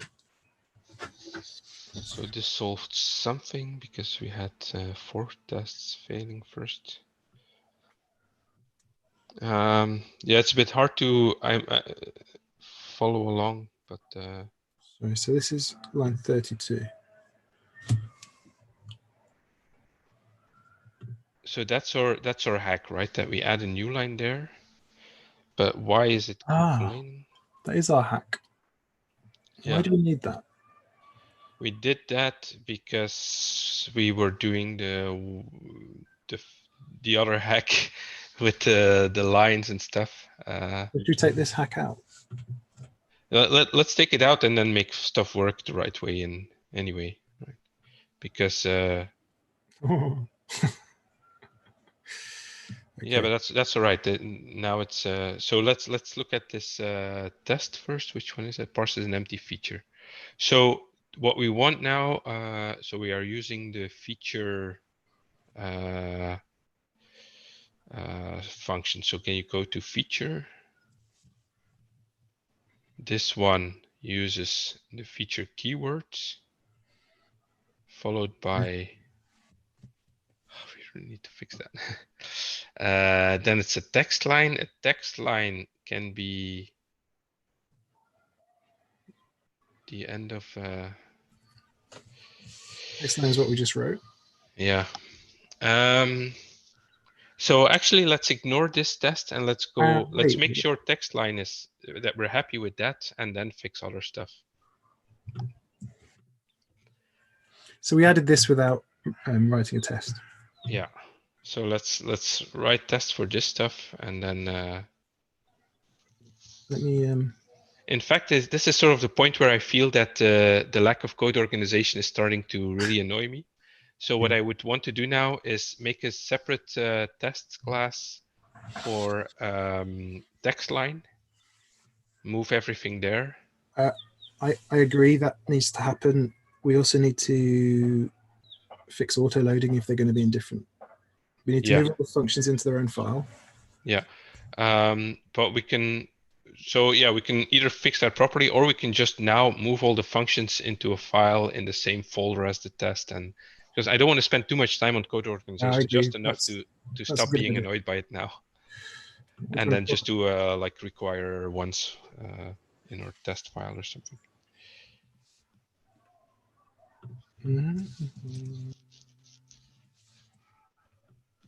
What I ended up doing for the JSON parser is instead of naked functions, just have a JSON class with a bunch of static methods that return parsers. But yeah, I don't know yet what would be the best way to do it. Not strict types, I guess we have been.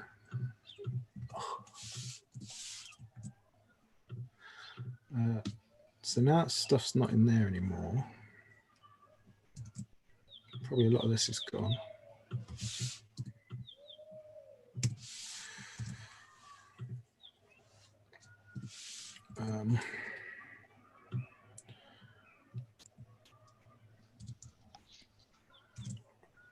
Put this here.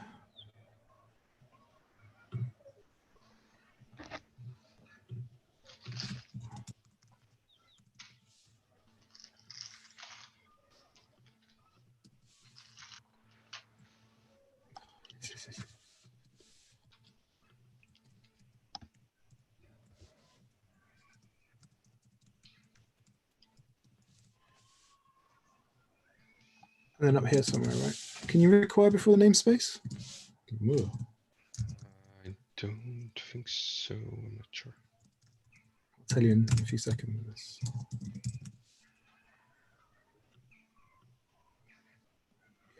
The ID thinks not.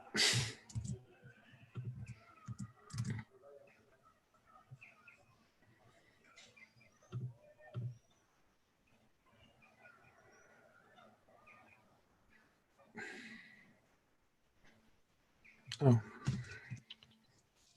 Probably have to. That won't auto load either, will it?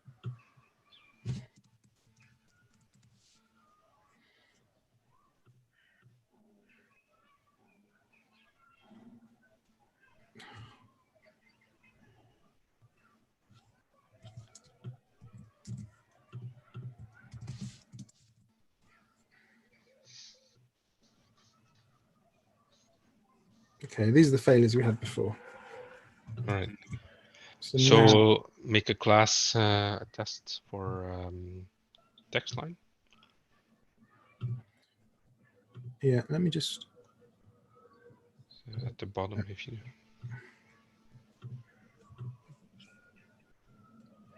What were you saying, sorry? Yeah, you can do a new file and then pick test as the file type.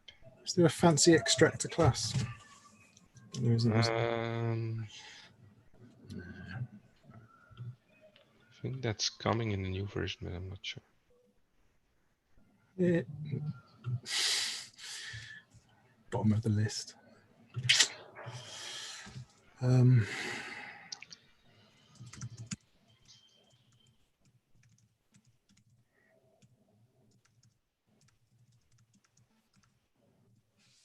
No, that's the. Yeah, that's the name of the subject under test. So, yeah.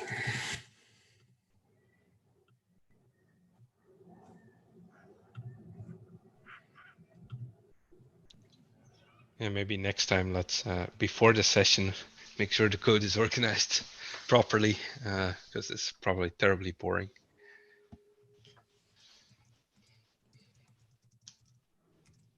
Does this look reasonable to you? Yeah. And it will need these.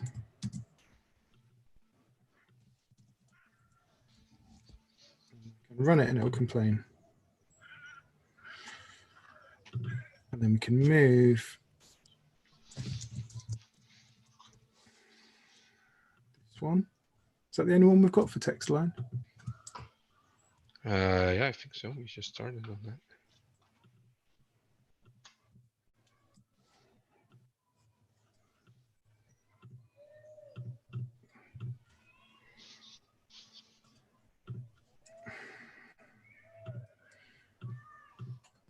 Mm-hmm.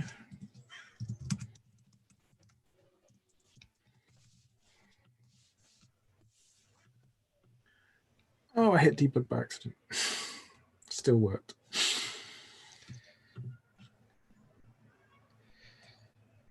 So, what was the neater way of doing this? I've long forgotten. So, well, we want to basically have some examples of what we consider valid text lines, and we want to be able to deal with end of file and end of line. So, a simple, string would be valid. A string followed by spaces would be valid. String followed by new line would be valid. Should we do a provider? Sure.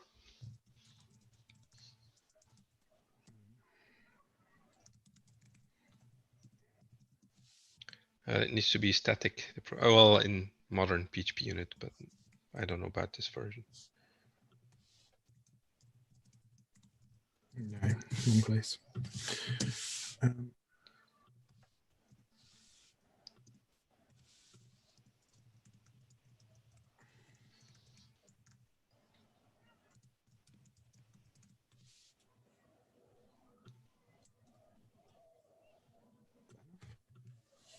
So maybe do inputs expected and remainder. Then we can test for all of them.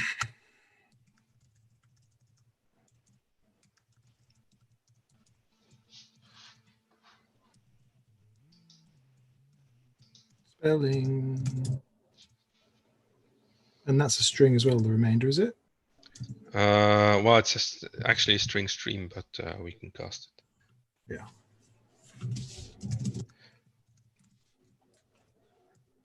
So we'll get input and expected already coming in, and remainders coming in. That's all we need, right?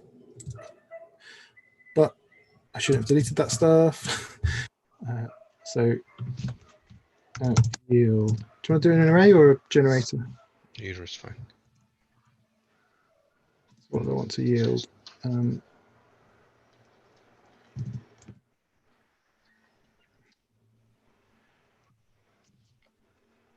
This.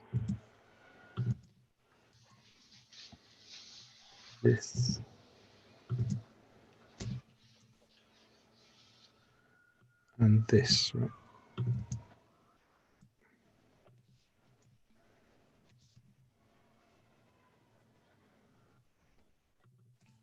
Yeah. And you need to wrap that in. No, sorry, it's yielding. So this guy goes here. But the downside with using yield is you probably cannot have keys. Yeah, you can. What do you want to call it? I don't know. Yeah. That should still pass. Yes. So let's do empty and string and all the. So what we're expecting for an empty string? So just as a convention, but I organized them by starting with the simplest thing. So that would be the first line. So empty string would have empty output and empty remainder.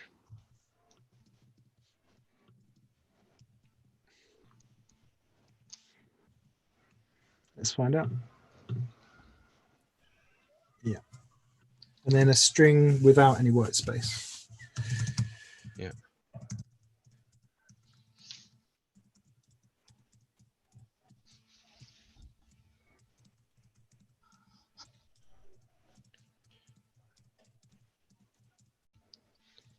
For the people in the live stream, those labels, if you don't know that, they turn up in the test results in Phpstorm. So if you, Kieran would turn on there, you see with data set, and then it has the label. So it's easier to find stuff that breaks.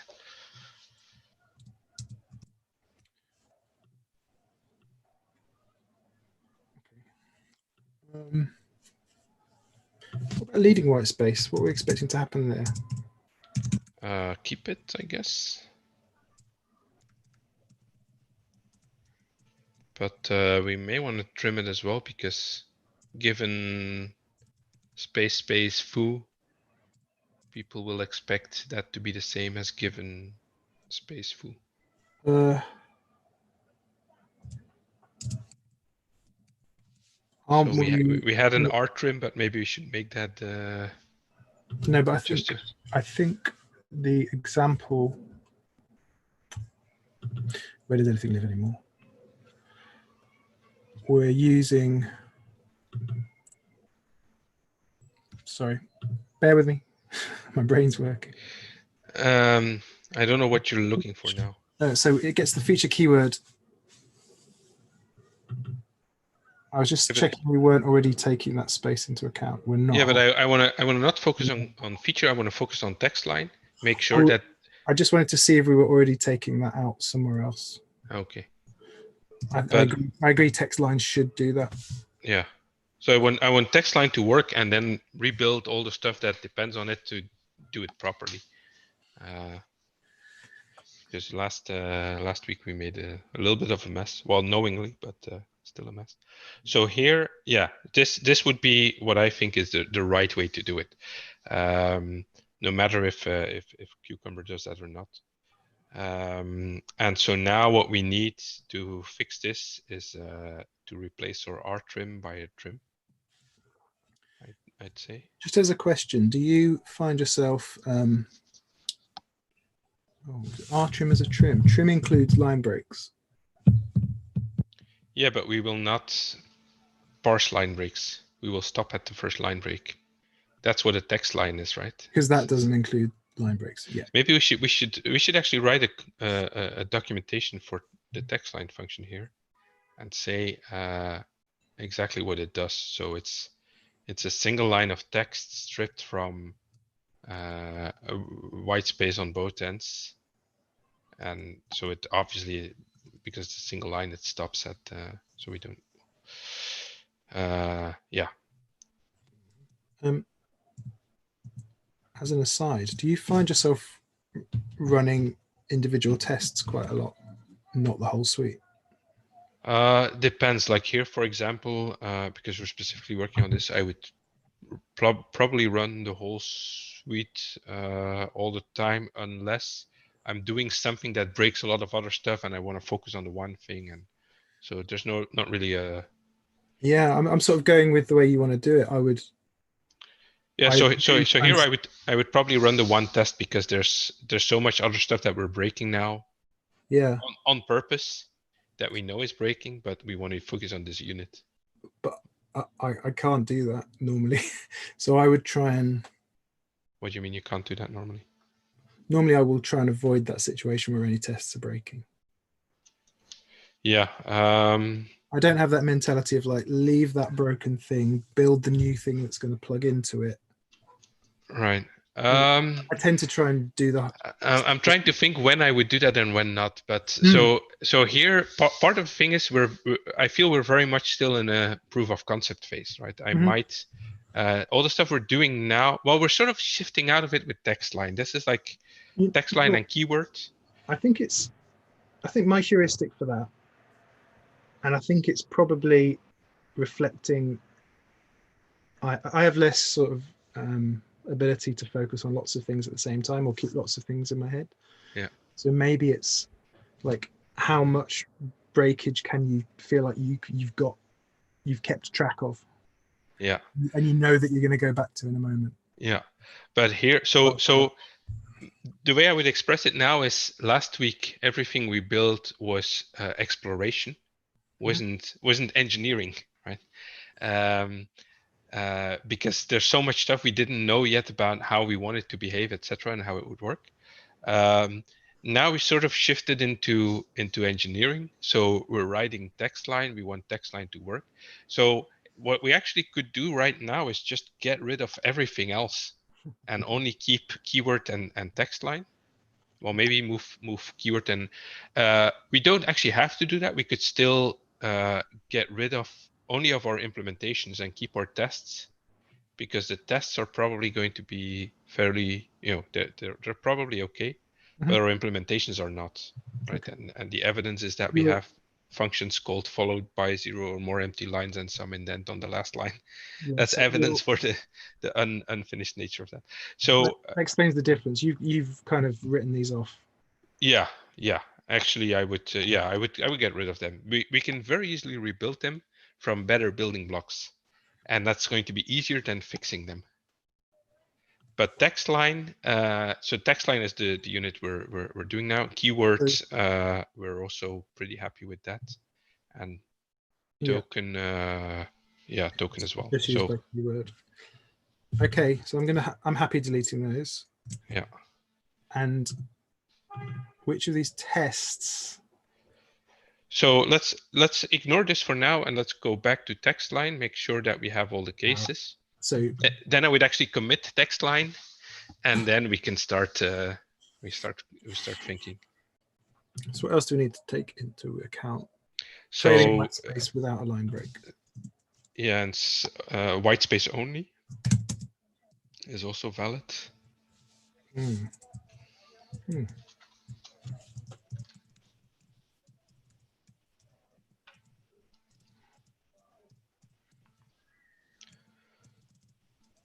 So, and when I do something like this, I'd probably not run the test all the time. I just write a whole bunch of examples, ordered from the simplest to, and then I start running the tests and fix them one by one.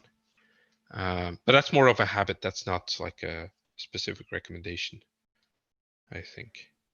But it sort of helps it, like then you're focusing on first all the examples and then focus on all the implementations. But I don't know. Which is a very Behat-y thing to do, isn't it? Yeah. Yeah. So a strength for Behat is you come up with the examples first and then you worry about automation afterwards. Yeah. So that's sort of what I would do here as well. Write a bunch of these. Like what other forms can we come up with that we want to be valid? What can we come up with that we want to be invalid? And then start just implementing them, making them work one by one. Yeah, and it's because we're in this the kind of problem we're solving is something where we can generate a set of acceptance tests. Yeah. Without having to do that step with the implementation. Like we're not discovering. Yeah. We're not discovering the correct behavior. No, we're really just following a spec, right? Yeah, we know what it is now. Like we've got it clear enough. We need to write the spec down. Yeah. Okay, so training whitespace looks like this. You didn't notice that I got that wrong. And we're expecting empty and empty for whitespace only, right? Yes. What else are we doing? So we have well, we could end in a new line.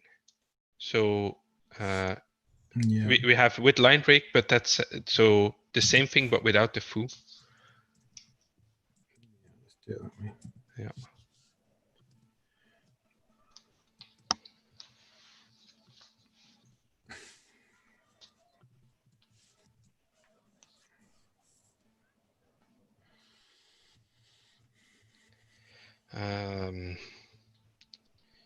I think that's pretty much it.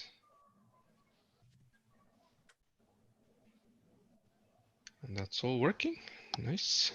Do we have any counterexamples? Well, I'm not even sure there are any because I feel like I need to check the list of whitespace characters that trim takes and the list of whitespace characters that blank takes? Because you can be more explicit with trim, can't you? So maybe we need an example that's got a weird, like a non-breaking space, for example. Yeah. I'll look up the code for that. Trim. Yeah, trim has a lot more characters in there. Wouldn't it? It hasn't got that many, actually. It's got the null byte in there. That'll break everything, won't it?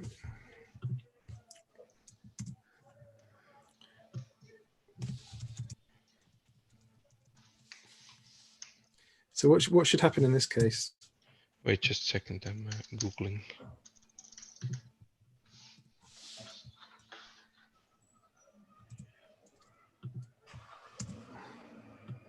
So it's A0 is the non-breaking space in hexadecimal. Yeah, I'm just doing a different one.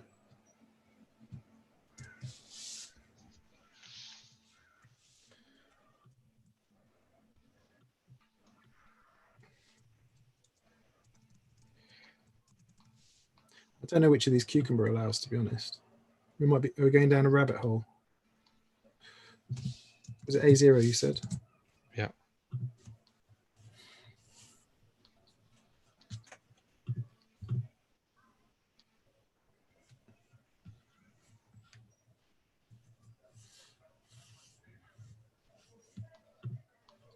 See how smart these error messages are? It tells you it's a null.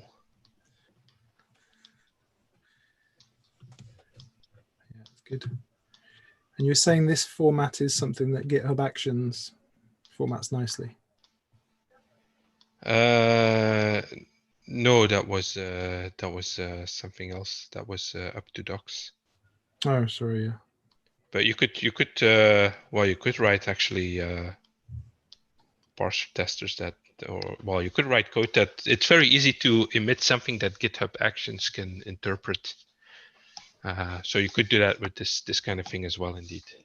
If you were to write a programming language using Parsica, then you would emit this stuff as GitHub Action formatted error messages. So I don't know what the correct behavior is for these, but I think we shouldn't be seeing an internal fail. Wait, so what do we want? Well, so our definition of text line is very strict, alpha num and spaces and punctuation. Mm-hmm. So we actually want these things to fail, I think. Or do we? Yeah. So yeah, I think these are all things that we want to fail, right? Or am I? Aren't they just white space? I'm sorry? Aren't they just types of white space?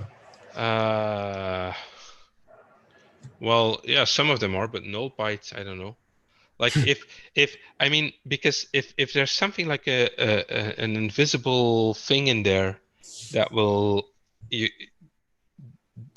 do we want people to fix their Gherkin, or do we want to get rid of it, or do we want it to consider it as two different steps? And probably not the latter, because there isn't really a concept of different steps. Yeah, I mean, so if I have given foo and given bar, those are two different steps, right? With each their own implementation. But if I have given foo space or given foo, that's the same step. That's the same implementation. If I have given foo null byte, my instinct would be to make that an error, because nobody wants that, right? You don't want null bytes in your tests. It should be human readable stuff. But the steps to implementations relationship is many to one. So foo and bar could be the same automation code. And so it's a bit fuzzier than I think you're saying. I could have my Behat step with a pattern that just says, if it was a regex, just like hat foo, that would match the two things we're talking about. So it is a bit more tolerant of steps being slightly into each other. Yeah. Because we're normally just extracting. But even then, so if you were to do this with so you write a regex, and then it's there's some invisible characters in there, and you don't understand why your regex is failing. So we could either get rid of them, but I think the best way is just to fail on the whole thing. To fail at the parsing stage that, hey, you have weird invisible characters in your Gherkin, get rid of them. I think, yeah, let's not go down this on the rabbit hole. I think it should fail in the same places that Cucumber fails then. So I'd need to validate some of that stuff. We might need to introduce a Whitespace, a Whitespace concept that is this thing, a Cucumber Whitespace concept that's, So what's the Cucumber Whitespace concept? I don't know. I'll have to check. Okay. But it might, the Cucumber parser may allow nulls, for instance, or it may allow non-breaking spaces. So we could capture that in quite easily in a parser, couldn't we? So let's leave that. So in any case, there's a bunch of parsers in Parsica that can do space and tab, and blank is either space or tab. Yeah. Whitespace includes new lines. There's new line, there's CRLF. There's end of line, which is either new line or CRLF, etc. So, and you can make your own basically. So we could indeed. So the right way to solve this would be, what is a Whitespace in Cucumber? Let's build a parser for that and replace it there. Yeah. So actually, let's just do that. So replace this by Cucumber Whitespace. Move blank into the implementation. These might change as well. So let's keep what we've got, and let's worry about it later. When we start running tests against the Cucumber test suite, we'll. Okay. So then now I would move those failing things into the counter examples, and yeah. That's a good because idea. that's sort of our assumption right now, right? That these should fail.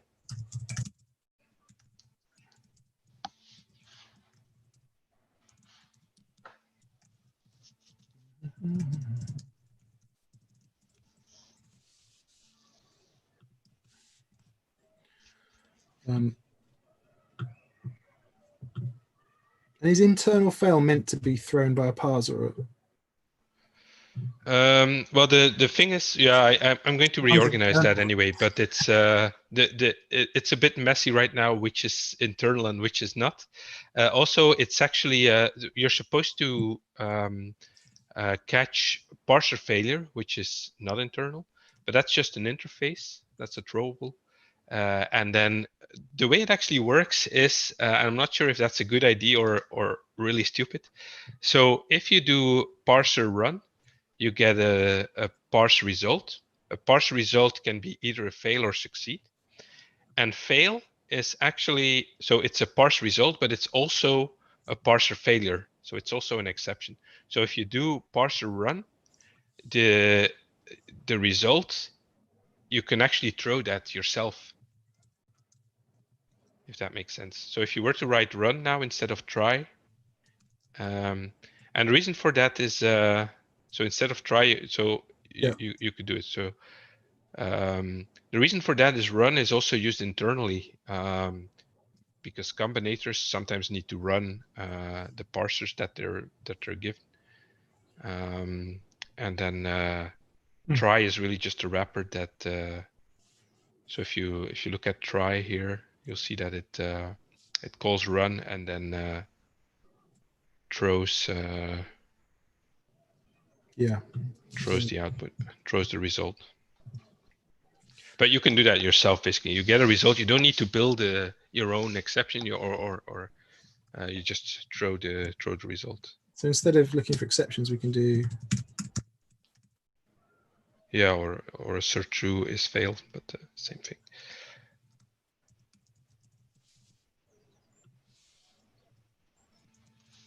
Is result.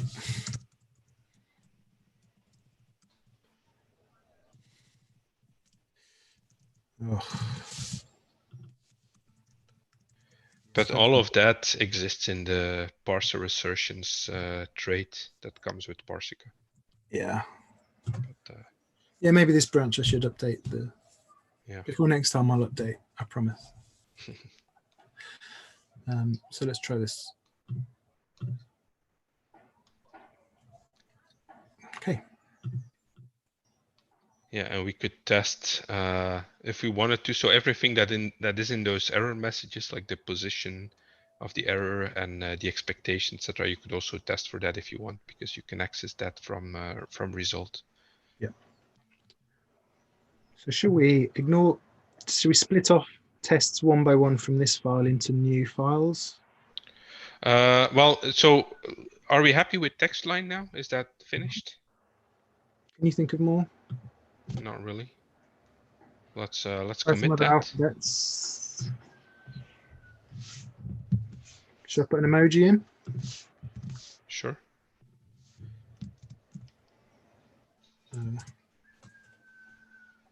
The official emoji for Parsica is a kissy face.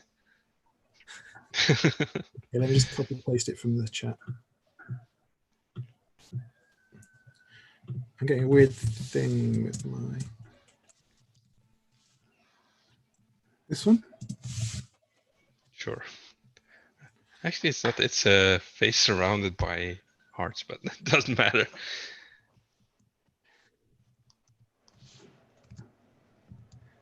The one that feels sort of loved up. Yeah.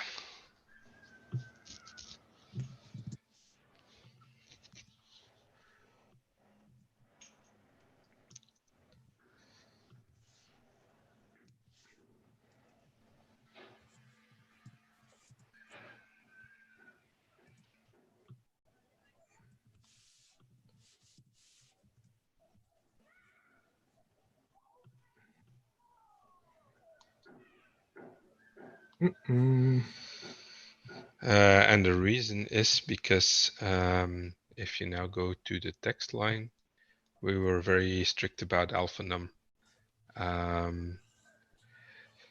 So let's think. There isn't a parser yet that sort of, you'd want something that says not all these weird characters, but everything else is legal. So that's something that is still. I'll write that down. Okay, so I'll move this to the bad pile. No, because it's not bad, but move it to a separate one. Give it a separate name, so it's like Unicode, and then we can mark it as incomplete or whatever, or just have it fail, and solve it later when we get. A lot more tolerance for failing tests than me. It's interesting. Well, because it's early stage, right? If this was, if we were a lot further with this, I'd be more strict about it.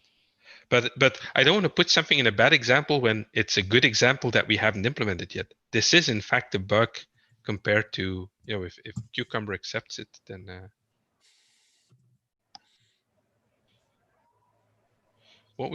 Is there a name for all non-weird text characters, including emoji and? There probably is one in, if you ask the Unicode consortium, isn't there? Yeah, there's actually a thing that I wanted to do, which is a parser that accepts the Unicode categories that you want to parse. So they have these names for things, like. I bet Derek Retans knows. Maybe. Is he still there? I don't know. If you're still there, Derek, that's what it's called. So do you want bad to be different to? Yes. You can have multiple data providers, can't you? Yeah, but now you're saying it's the same test again. No, I'll split them into different cases, Okay.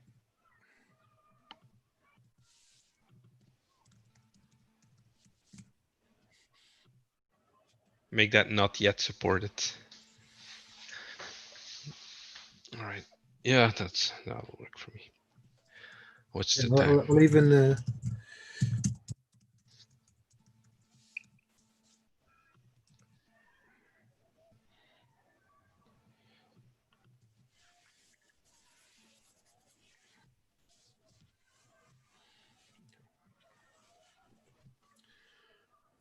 what would be next? Well, committing this, and then I think what was the split off keyword maybe into its own tests. Make sure we're happy about that, and then start building the things that the higher level things like the feature and the step, etc. So I guess Compose those into a complete like minimal Gherkin parser, and then start adding features. So something like, because we're near the end, it would look something like feature keyword would look like, what would it be? A keyword? Yeah, keyword feature true. So this is, I'm not sure if we would actually need this as a function, because it's so I mean there's no added meaning between feature, almost no added meaning between feature keyword, the name of the function, and the implementation of the function. So in the sort of Haskell style of thinking, there's no point for that. Yeah. But so this would collect, right? Yeah, this would collect keyword. feature, yeah, keyword, and then text line, I suppose, and map that into a feature node, which would take an array.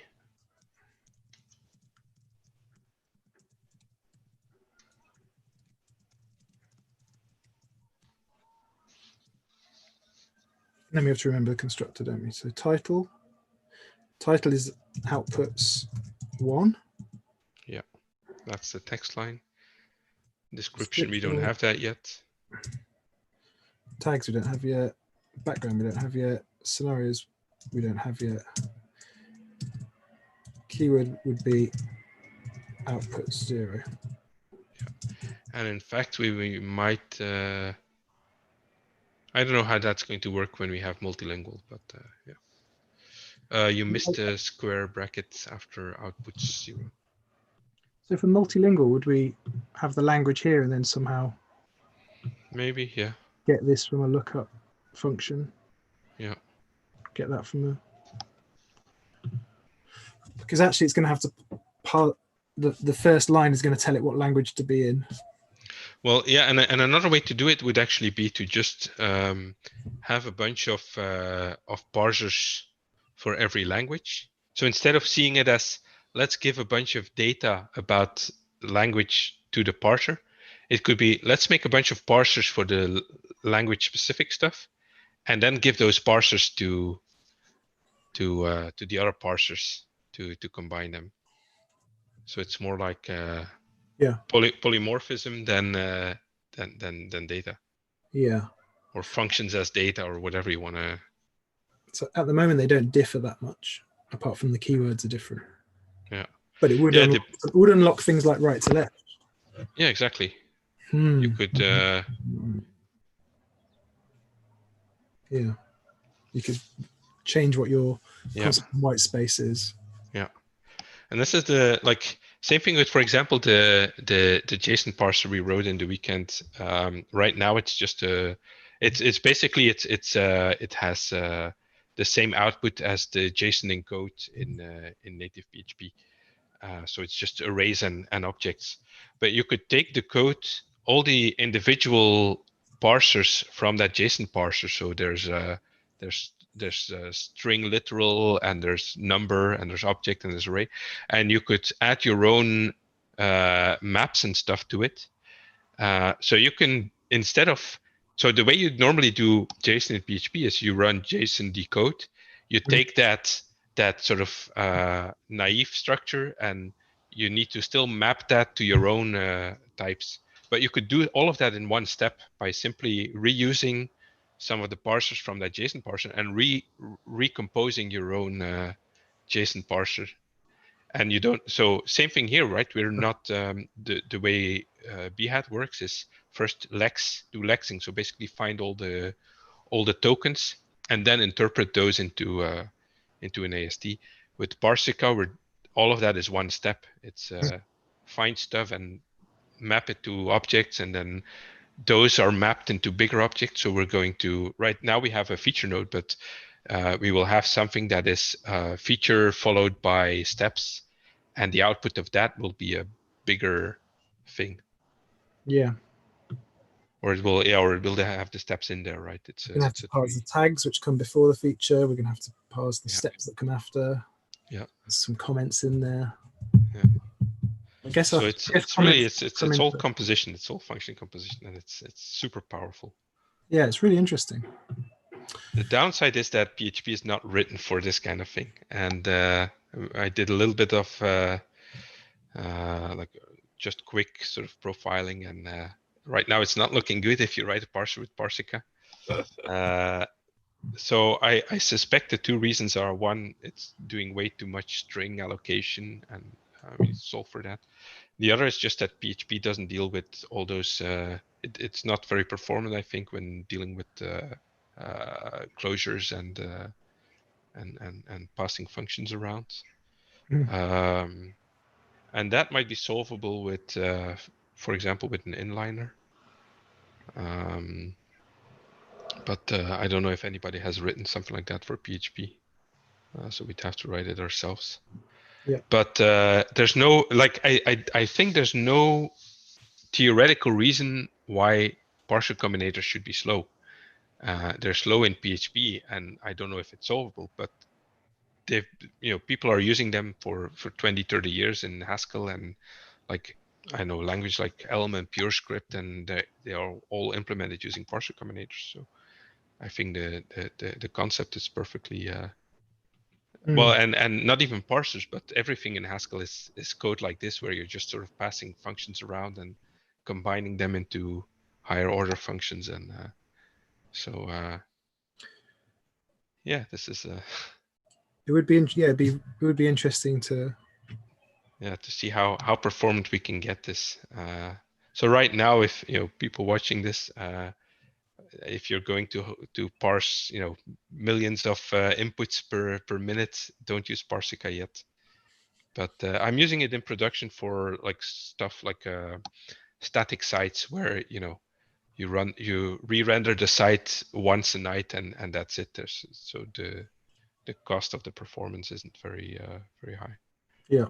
But something like Behat, you shouldn't put it in production with Parsica until we Behat does cache the parsed Gherkin. Right. Caches the ASTs for each file. Yeah, but it's still it's still multiplied, right? I don't know how many people use Behat and how often they run it, and etc. But that's a lot more than this static website that I have that renders once a night and parses some strings. So yeah, so something I'd like to. I mean, you've already sort of mentioned this when we've been talking, but you could use the same combinators to, instead of outputting a parser, output a sort of parser generator. Well, in a sense, generated imperative, crappy. Oh yeah. So I mean, it's already right now. Basically, they are parser generators, strictly speaking. Yeah. Okay. But what you're talking about is that so you use this language, and instead of building functions and nesting them, it builds an AST, and then that gets compiled into a parser first, and then you run that parser. That would be a way to do it as well. Yeah. So like, the parser would just generate a text file that it puts on disk and then includes. It would generate a PHP file or something. Yeah, so executing a parser wouldn't call the nested functions. It would generate something with switches and go-tos and unrolled loops and things like that. Yep. That'd be super fast. Or maybe with PHP 8, the JIT will make this all really fast. Who knows? I don't know. Maybe that would Maybe. be interesting. I hope because there's no, as I said, I don't think there's a theoretical reason why this should be slow. It's just that PHP isn't built for it. But maybe, yeah, I hope that people make PHP faster, so I don't have to worry about making Parsica faster. Yeah. But So, I also don't want to learn C myself in order to start digging into PHP internals. so what should I do after this call? I'll commit this stuff. I'll mark all of the tests in text line test as not implemented yet, or whatever that mark incomplete. They're not. It's only the smiley that is incomplete, right? All the others are. No, sorry, I meant the legacy. Oh, okay. I'll mark all of those as incomplete. Yeah, it doesn't matter. I mean, if it breaks, it's not that it's in a branch in your own repo, so nobody's affected by it. Stand for breaking tests in a commit. so I in general I agree, but I disagree that when you discover a bug, I think what you should do is write a test that proves that bug, commit that, so that because it's the end of an illusion, right? The code was broken. It just I do that, that, but I don't push until I've fixed it. Yeah, but sometimes you cannot easily and quickly fix it, and then I think the responsible thing is to prove that the bug exists, as opposed to let's pretend it doesn't exist until we have a fix. Of course, exceptions for security issues and stuff like that, where you don't want anybody to know about the vulnerability until you fixed it, that sort of thing. But I think the honest thing is, a main branch can be broken, and that's, in fact, I would argue that this is the point of CI, that if something is broken, you actually know about it as opposed to not knowing about it. I can see that. And if this annoys people, if this bugs people, that's because it is a bug, right? They should be bugged. What I want to avoid doing is to commit the test and the bug at the same time. So your argument is for things where there's an existing bug in the code base. The responsible thing to do is, commit the reproducer. At the moment, the fact I've deleted all those functions is only on my local.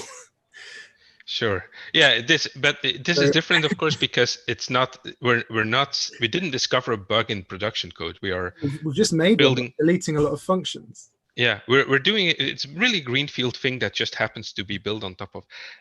But then it's in a branch, so it's fine that the branch is broken because it is broken. It's also in a pull request that you opened this morning. Yeah, but I marked this as draft, so nobody can. They're going to look. They're going to judge us. Oh, that's what you're really worried about. Well, did I mention we're live streaming this? So what? People have already lost faith in us. Okay. No, so it's exploratory. It's context, right? We're very much in exploratory for a new thing, which just happens to build on an existing thing, but it's in your repo, in a branch, in a draft pull requests. I don't mind.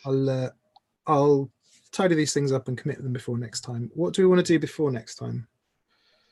I know we haven't scheduled next time, but what's the offline stuff to do? Yeah, so I think it makes sense to clean it up a little bit now and move the codes out of the tests and stuff like that. What else? Yeah, I'll do that. Could we automate somehow the comparison between Cucumber stuff and our own stuff? Maybe. But that's more work, of course. And Cucumber has there's a three-way check, right? There's the Behat existing parser, there's the Cucumber parser. Yeah. And I've had a two-way check between the Behat existing parser and the Cucumber parser as a to-do for a while. So maybe I'll do that. Maybe I'll implement that and then implement our thing on top of it. Yeah. I'll update the PHP unit version as well before next time, so we can use your insertions. I think the goal for if we keep live streaming this, that those sessions we make it about the thing itself and not spend too much time doing sort of boring cleanup. So yeah. All right. Ready for lunch? Yeah. So let's pick a new date offline. Yeah.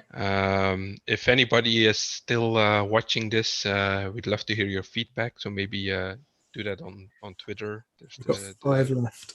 Parsica _PHP is the Twitter. I'll put it in the chat.